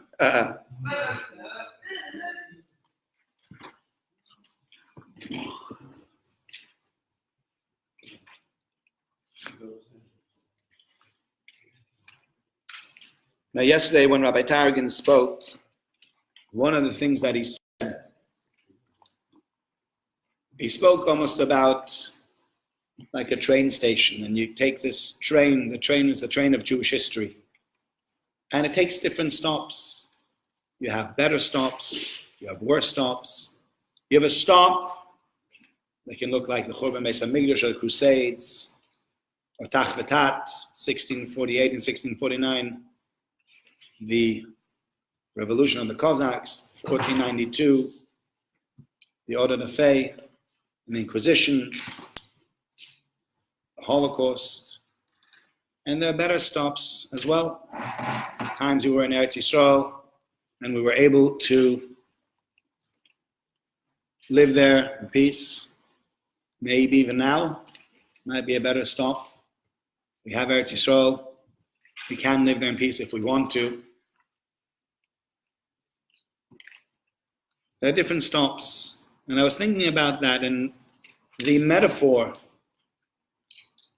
was very apt, specifically when I thought about the Holocaust. One of the things that sticks out in the mind about the Holocaust is the trains. Anybody who's been to concentration camps knows the train tracks that led into the camps, the dreaded trains with the cattle cars, and everybody knows that there have been many times the discussions what would have happened if the Americans had bombed the train lines. They didn't even have to bomb the trains. All they would have to do is bomb a train line. If you bombed a train line going to one of the concentration camps, you could have saved 5,000 to 10,000 Jews in one day. And if it would have taken them 3 or 4 days to fix that train line, you could have saved 20, 30, 50,000 Jews. Pardon? They say the British government knew about it, they say the American government knew about it, and they didn't do anything about it. Whether they knew or they didn't know is something that we'll never really know. Do we know? Is there proof? Are there documents? Well, Churchill knew. Is there proof? The Jews in England went to tell it. Okay, but he says that's, the Jews in England went to tell him, well, it is true, it's not true. The bottom line is, well, you look, it's one of those questions in history, what will be or what would have been? It's a good question. What would have been if the Jews had left when they were given the chance to leave Nazi Germany? What would have been if they would have bombed the train lines? Who knows? You may not believe that as well. That's what I'm saying. The Jews came to him, he may not have believed it. That's what I'm saying. What would have been? I don't know. I don't know, right? But I think that when we speak about a train, to me, those trains symbolize something, even though it's a horrible symbolism, but I think they still symbolize something very important. And that's the following. No matter who you were, no matter how frum you were, no matter how irreligious you were, no matter how assimilated you were all squeezed together in that train, whether you liked it or not, and you were treated like a Jew. And you could have been married out, and you could have had only a grandfather that was Jewish, and you end up in that train with everybody else. 1/4 Jewish was Jewish enough to end up in that train and to end up in Auschwitz and to end up being gassed and killed. So that train is not only the train of Jewish history, but to me it also symbolizes the train of all of us together going through that history. Sometimes you want to be on that train, sometimes you don't want to be on that train. But those people that wanted to get off the train were forced back onto that train by the Nazis and all their helpers. But now we have a new phenomenon. Well, it's really a phenomenon that's come back again. People coming off the train. People just say, I've had enough. Yeah, Judaism, you marry out, you give up on the entire thing. Who needs it? Who wants it? And it's a tragedy. It's a major, major tragedy. And people say, and probably statistically it is true, that there are more people being lost to assimilation than have been lost to the Holocaust. And it's a tragedy. It's not as brutal. It doesn't come with gas chambers, and it doesn't come with beatings and with German shepherds and all the awful things that the Holocaust came with. But it's just as deadly. But it takes it one step further. No, maybe I'll have a bit of a rant now. I got this phone call on Friday, and I came off the phone and I'm like, who can I call to rant about this? And then I thought, I'm gonna speak about this at the Kinnos today. Hope whoever it is doesn't know that we're speaking about them. If you do know that you're speaking about you, shame on you. Right, now, a fellow calls me up. He says, hello, my name is so-and-so. You might not know who I am. I am from Holy Law. I said, okay, fine. He said, I understand you are doing XYZ Chasa. I said, yes, I am. And I understand that they've asked you whether or not a family member of the Chosna or the Kala can have a bracha under the chuppah. This person's married out. Can we give them a bracha under the chuppah? And I had said, no. And he called me up and he says, I'm just calling you to find out the reasoning behind that. And I'm looking at the phone and I'm thinking to myself, the first thing I said was, if you really want to know the reason in a more eloquent and in a much more concise and maybe aggressive way than I could ever put it, call your own rabbi. Imagine Rabbi Chazan getting this phone call.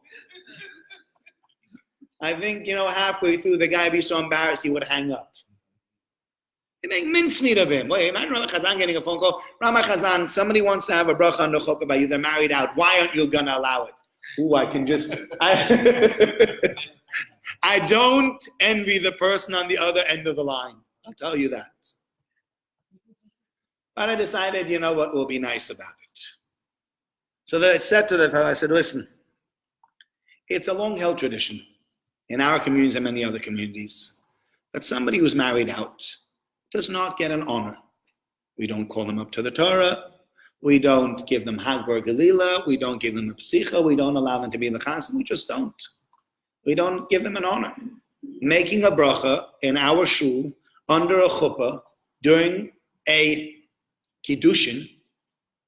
Now that's something I told the story to Rabbi Shaw yesterday. He says he couldn't believe the story. He was like, here's a Jewish wedding, and you want to take somebody who married somebody non-Jewish to bless you for your Jewish wedding.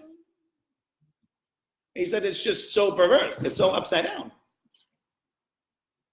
So I said to him, look, we don't give out any honors in our community to people that have turned their back on Yiddishkeit. We just don't. So he goes, so you're telling me you're judging them? Is that what you're doing? You're judging people. So he stepped on my toes, and he was getting on my nerves. And I said, you know what? Yes, I'm judging him for what he's done. He's done something wrong, and he's done something terrible. And he shouldn't be given that honor. I had a conversation with a colleague recently, not local, but I had a conversation with a colleague recently who said to me that he had an executive member that had an issue. And it was a real problem. And he told me the problem. Obviously, I can't share with you the problem. But he said he had an executive member and it was a real issue. And they had to, he said, look, as a community, we cannot have an executive. Imagine if, I'll give you this example. Ian, what would you say? Or what would the people that are in charge of the Constitution in our shul say? If we had somebody who was a convict for something terrible, a recent convict for something terrible, who wants to now run for president in our shul. Yeah? Would we allow that? That's not what happened there, but would we allow that? No, we wouldn't. Because we'd say, you know what? It's a position of honor in our shul. We're not going to give somebody who's a convict a position of honor in our shul. I said being called up to the Torah, being given the chance to make a bracha on the chuppah, is a position of honor in our shul. And in the same way, you, speaking to the person on the phone, would agree with me that you wouldn't want to give an honor to somebody who has acted dishonorably, and that you'd probably write an article on some kind of paper to say, how dare such and such a shul call a pedophile to Mafta Yonah, right? Imagine if we did that. Imagine the outcry. Imagine the articles in the JC and the JT. He got Mafta Yonah. That's the covet you give him in this community. That's what you say. That's the message that you send. I said, in the same way, obviously he's not the same thing, but this fellow has done something immoral in the realm of Judaism. And he's done something immoral in the realm of Judaism, and we cannot give somebody who's done something so immoral in the realm of Judaism and honor in our community. You stand in front of everybody else and bless the couple. It's finished. No. So he says to me, Rabbi, don't you believe in teshuvah? I'm like, pardon? Don't you believe in teshuvah? I didn't say what I wanted to say. What I wanted to say is the following. I said, if you could promise me that he would divorce his wife after that chuppah because he got a blessing on my chuppah, I will give him that blessing. He can have that blessing with my blessing entirely. If I knew his blessing under this chuppah is going to mean that tomorrow he's going to go get himself a legal divorce and find a Jewish girl and get married to that Jewish girl, you're welcome. But let's call a spade a spade. He says, what do you mean? He's in a Jewish community. He's in a Jewish environment. He's come to Jewish shul. He's watching his brother marrying a Jewish girl. He's getting such a great lift from all that. I said, great, wonderful. That lift him. He said, well, give him the extra lift by getting a bracha. I said, that bit of lift he won't get from us. That's not, I'm not going to do that. Because really, the guy is not going to stand under the chuppah and going to say, you know what? This is so special and so holy. I need to get rid of my non-Jewish wife. You know what he's going to say? I married out and they accept me anyway. I can stand on a chuppah, I can be married to a non-Jewish girl, but I can stand on a chuppah and I can make a bracha and it's all fine and handy-dandy. That's what he's going to say. Nobody, and everybody's going to say, Rabbi, how could you give him a bracha? And I say, I think his bracha is going to bring him to tshuva. You'd think I'm smoking something if I told you that. No, you think, Rabbi, that's going to bring to tshuva? Taking a guy who's married out and sticking him on the chuppah, giving him honor? No. Anyway, the guy says, thank you very much for your very concise answer. Have a good day. That was the end of that one. I did say to him at the end of the conversation, I said, if you want a more eloquent explanation, I still urge you to call your own rabbi for an even better explanation about the topic. I don't think he heeded my words. But, in the old days, the parents of the boy who yeah, sat shiva. Yeah, in the old days, I sat shiva. was because of the Yeah. parents. But understand, I need to now give a bit of a better understanding of this, because I think people don't misunderstand the whole sitting shiva concept of this.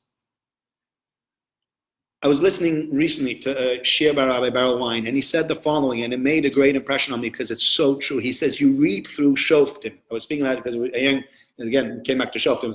I heard a share on Shoftim. So he said, you read what happens. He says, they married non-Jewish women, they served non-Jewish gods, and then their children became non-Jews.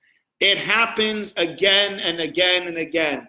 A Jew who marries out, if not in this generation, in the next generation, if not in that generation, the generation afterwards, the children will be not Jewish. Maybe they'll be Jewish in halacha, but they will behave non-Jewish, they will see themselves as non-Jewish, they'll be lost to our community. That is what happens. That is inevitably what happens. Nobody's ever married a non-Jew and became from it. No, he says, I married a non-Jew and I started tshuva.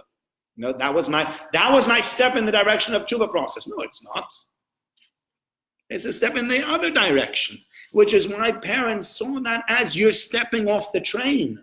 And when you come off the train, that's a tragedy and a disaster that they sat shiva for. We don't sit shiva nowadays anymore. And I remember the Gaitzer Rav speaking about this, and he said, and this is the Rav of Gaitzer who said this, he said, nowadays, marriages mean so little that we're hoping to catch people on the rebound. If you give up on them now, that's it. If you keep that conversation open, the chances are nowadays, in non-Jewish world, the chances are 2 out of 3 that your marriage is going to fail. And if you're intermarried, it's even higher. Because there's so many other issues to bring into the entire combination over there. You want your kid to have a bris, and your spouse says that's genital mutilation. Your kid is going to be going now for being baptized, and you're like, none of my kids is going to end up in a fountain. But these are real issues that people that get intermarried grapple with. Or they give up the entire thing, they just walk out.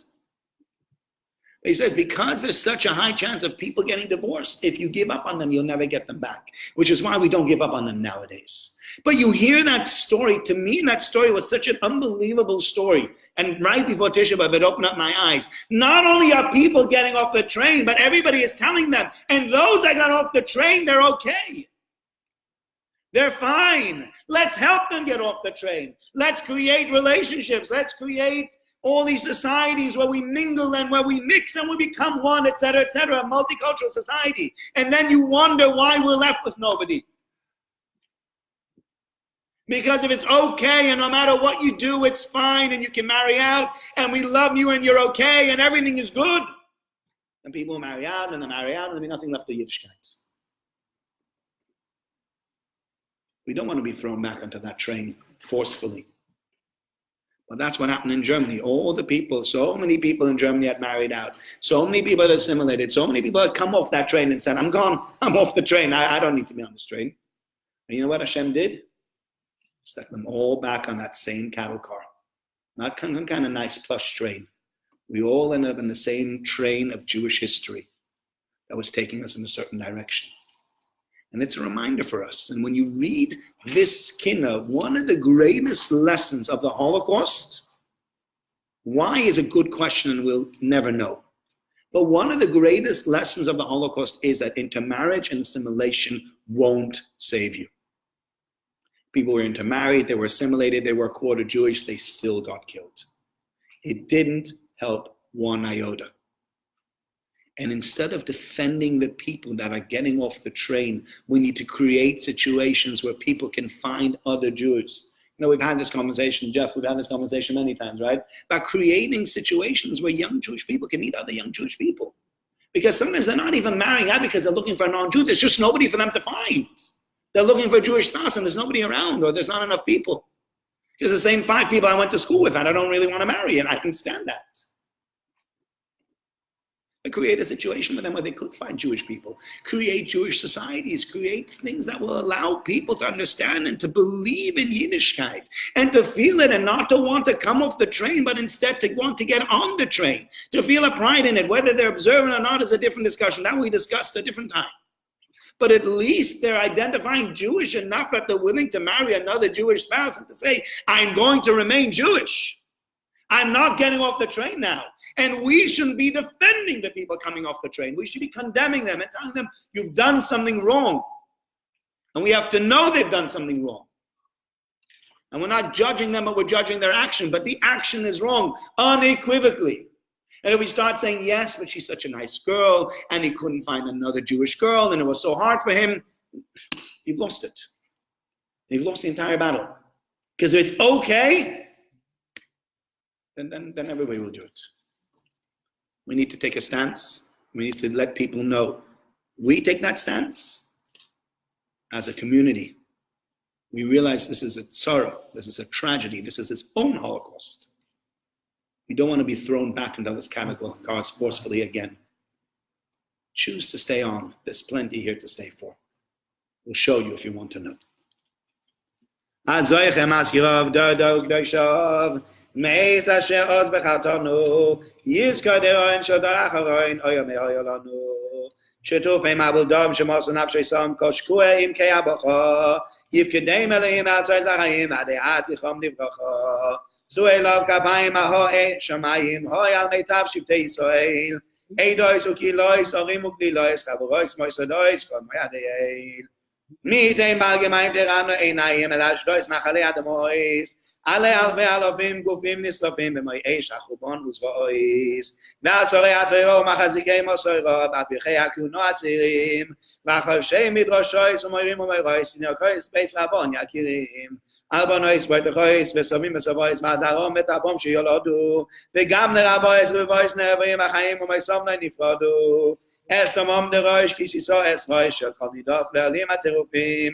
Kon ashois meis b'mei sheva v'osheis shisho alfei gramim alofim. Shlishio levoer b'brak zam so'er b'karmei achemed ohovto. Goyel adom no zecher tza'arom al timchem misefer kosofto. Zechoy anel kois v'rash tzeo kois oz yivlu lo retzach. Yorei demem לבנימויס בניהם לא ישוכחנו בו נצח.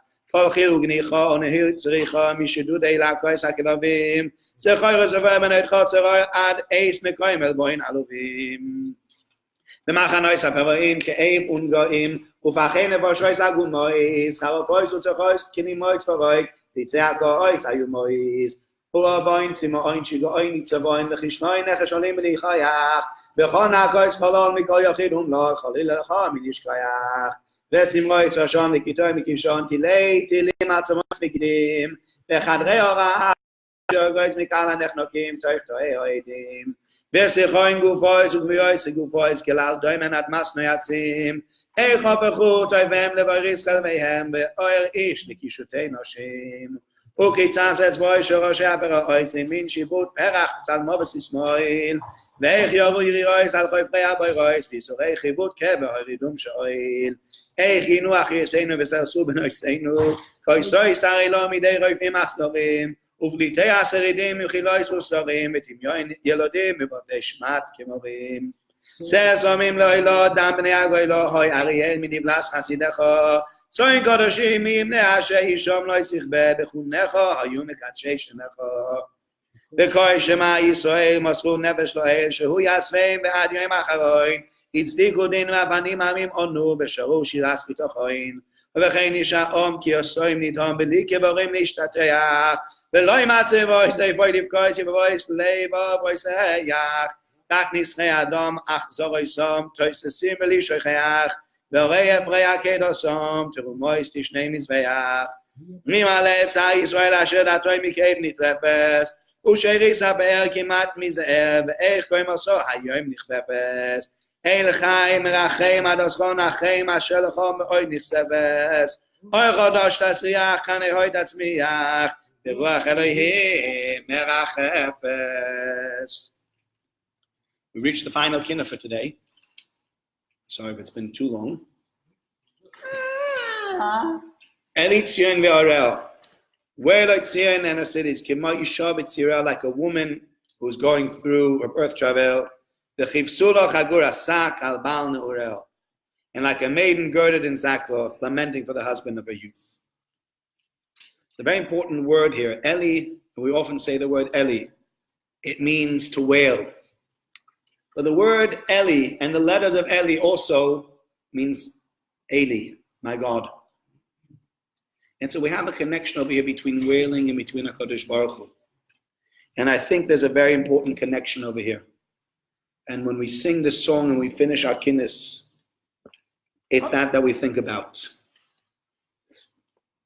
I read a story yesterday I found very, very moving. There was an old man in Yerushalayim. He used to sit on a bench watching the buses arrive to schools, and the mothers would get out holding their children, and the children coming off, and the men going to yeshiva to learn. And he sat there and he would talk to himself and talk to himself. And people thought he was Meshuggah. Of course he's Meshuggah. A guy sitting there on a bench every day, the same bench, talking and talking and talking. What's wrong with him?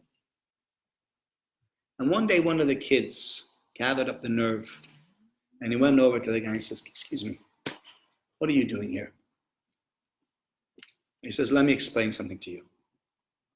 He says, when I was a young man, had to work in the camps of the Nazis. And it was difficult, back-breaking labor, and it was hard. It was extremely difficult. And if I stopped even for a minute, they would beat me. And every day, one of the things that I would stop for anyway, when they weren't looking, is when they had the trains arrive. And I watched those trains arrive and the doors open and many people had not made it. These are the trains we spoke about before, the cattle cars. And I watched parents and children and older people and younger people get off. And the mothers holding on to their children and the children holding on to their skirts or to their hands. And the mothers trying to calm them. Don't worry, everything's okay. Mothers knew full well what was happening. But don't worry, it's all okay. And he used to stand there and he used to count those children. He used to drive me crazy. To watch all those young children being killed, gassed, just gotten rid of like nothing. He said, I survived the war and I came to Eretz Yisrael. And now we have our independence. And every day I get my revenge. Every day I sit here on this bench and I watch this very busy bus stop. The doors open up and out come mothers with children holding their hands. But this time the children's hands are being held and they're safe. And they're not being taken to gas chambers, they're being taken to a cheder. And the young men come out and they're not being thrown to the right by Mengele to be shaven and deloused and given horrible clothing and to do back-breaking labor. The men get to come out holding the Gemaras and walk to yeshiva. And every day I watch this. And every day I'm moved by it again and I count. Those children that come off and I say, HaKadosh Baruch Hu, I counted those children in the concentration camps. Today I count your children, but those children are going to learn. Today I count your children, those children are free. Today I count your children, those are children that are allowed to keep their religion without being beaten up and without living in fear. And that's why I sit here every day. And that's why I do it every day, come what may happen. Very moving story. It was very moving when I read the story, but I think this is it. Eli Tzion. You wail, but Eli means also HaKadosh Baruch Hu, Eli. My God. We realize that for every tzara and for every tragedy that we have, HaKadosh Baruch Hu has also Rahmanus. He brings us back. Sometimes you're given the chance, like in this instance, the man is given the chance to have his revenge. The people that say every time, I remember, we hear there's a few shuls in Prestwich, Beis Mordechai, Shari Mordechai, and they're all named after Rabbi Mordechai Weiss, who himself was a survivor. And I remember when Shari Mordechai opened up, they were called Shari Tefillah originally, and then they opened up their building, and Rabbi Weiss gave him the money. He said he wanted to change the name to Mordechai. They said, well, we really like to retain. No, it has to be that. Why? That is my revenge against the Nazis. He made it very big after the war. very wealthy man, and he built shuls and he named them after himself because it was his revenge against the Nazis to show them, you tried to kill us, you tried to get rid of us, and I'm going around the world and I'm building shuls with my name on it. Nobody's going to get rid of us. When there are people that stand on a chuppah and they think themselves, grandparents who stand on the chuppah and they say to themselves, Hitler, you tried to wipe out my family. Every child of mine that gets married is another revenge against them. So we're all counting. We're counting the days, we're counting the people. And we say, we wail on the one hand, Eli Tzion, you wail, but you realize also at Keli, HaKadosh Baruch Hu is behind everything. He brought us into the spirit of Golus, but he can take us out as quickly as he brought us in. And so we sing this Eli Tzion, we sing this last Kinnos together. That's what we daven for, and that's what we realize. Sometimes we get to see the revenge. Not that kind of revenge. We're not looking for bloodthirsty revenge. The real revenge, the regrowth, the renaissance, rebirth of Yiddishkeit. That's the greatest revenge against Nazi Germany that can ever be. And we hold on to that and we say, this is a step in the right direction. But we wail because there's a baby coming. There's a woman who's giving birth, but the baby's on his way. May that baby come speedily in our days. May our redemption come next year. We won't have to sit here for hours lamenting, but instead we can sit here for hours. Now. Praising HaKadosh Baruch Hu. Kara alai Mayed, HaKadosh Baruch Hu has turned Tisha B'Av into Yom Tov. One day, hopefully soon, it will be our Yom Tov. Elitziayin ve'areha, Yema yisham et zireha, Yechiv solach hagur asak, Al bal neureha, Alei amoy nashem nutash, Ve'ash masoyin adoreha, Ve'al bi'az mecha ve'yel, Ve'soyet mikdash chadoreha, Elitziayin ve'areha, Kema yisha letzireha, Mechir sulach hagur asak, Al neureha, Alei galus meshaseyev, Ani neishim lemareha, Ve'al domam asher shuvah, Kemo yimei meitim yireha, Elitziayin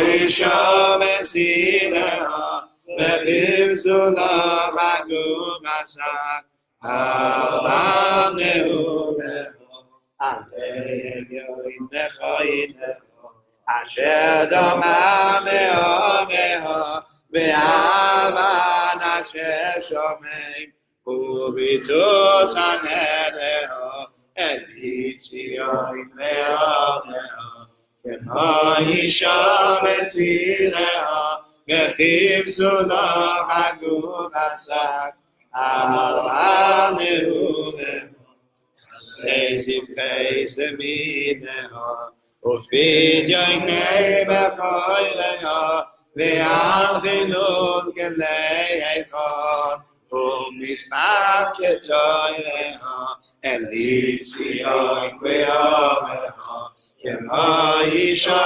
metzileha, Mechiv sulach hagur asak, Al neureha, Alei tapei melocheha, B'nei David gevireha, Ve'al yom asher choshach, Ve'esavu kesameha, Elitziayin ve'areha, Kema yisha metzileha, Ve'chiv sulach hagur asak, Al neureha, Alei kavod asher bala, Ve'eis loman levireha, Ve'al oichet asher lochas, Ve'som sakim chagureha, Elitziayin ve'areha, Kema yisha metzileha,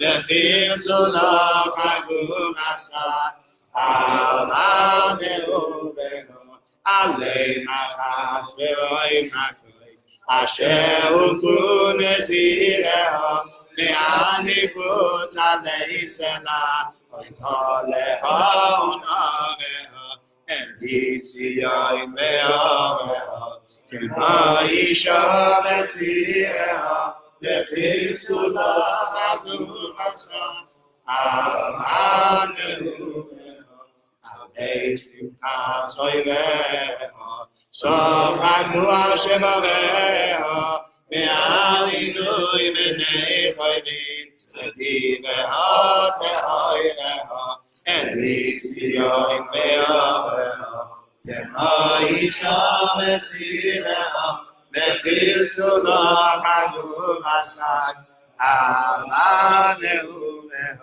על נפשה אשר ירצו, צלו דרך אשוריה, ואמתי מויס כהניה, שסופיה שחייריה, אל ציון ועריה, כמו אישה מציריה, וחיפשו לה הגורסה, על מנעוריה, עלי קולות מחפיה, ואיש חבוב וגריה, ועל רגשת וגריה, בסוף משכן עצריה, אל ציון ועריה, כמו אישה מציריה, וחיפשו לה הגורסה, על מנעוריה, עלי שמחו אשר עולה, לפי קומי מציריה, ועל נחן יצרפו לו, כשוי שמע אמוריה, אל ציון ועריה, כמו אישה מציריה, וחיפשו לה הגורסה, על מנעוריה. שוים רואים גוידית, הם מצוני אמנה לארץ האחרת, ציצוני מנאי, ועולים אני זג נצבוע מנאי, ואתם מציעים, אז אבני אדוני לא יכולים ואחרי אשם שני חולי לשיבי ולחולי אני עולה סורה בגדי וקושי וקום עלי כחשי ועונבים לי בקצת הימים שלם לנישי וצגלס ולעשר חלץ באי וכם נוסי פושט וציל עשדי ולחלך וחובי נוסר שיבי דוי מעלי ובאתי ככיליתי לא יתלהבו ולא ירחו שוני ולי ותזעק מסופו עמי ואתם מציעים אז אבני אדוני משיב עלי ואני חינק קשי ולוף נוראי גאולה בגדתי דוי מעלה כי יגני זכרתי לא דעת עד אחת ובויס נתתי הנה ביד הקסתי במים נתקעתי שביעני עולה בבל ירדתי בניצה ויכל אשר בי נכבדתי ול70 שנה בבבל נתקעתי ושבתי לציון אוי ביכל ניסתי גם זוי ספה מעט לא ימדתי עד לכוחני ידיים כמעט לא באתי הכל הסויס נפצו עמי ועולי ותזעק מספו עמי ואתם מציון אז אבני אדוני החוי מילל דל חמוי לדל וסום ורישינו אקסום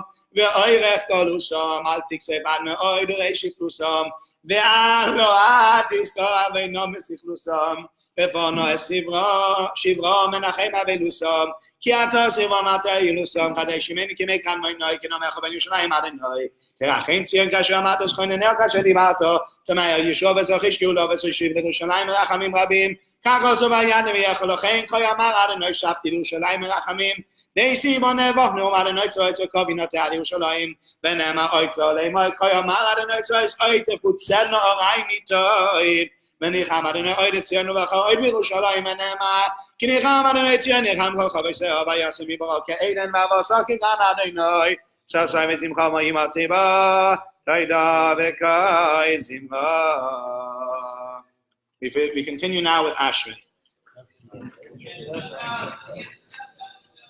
Thank you to those who have joined us. Please share this with others so they can also get the inspiration.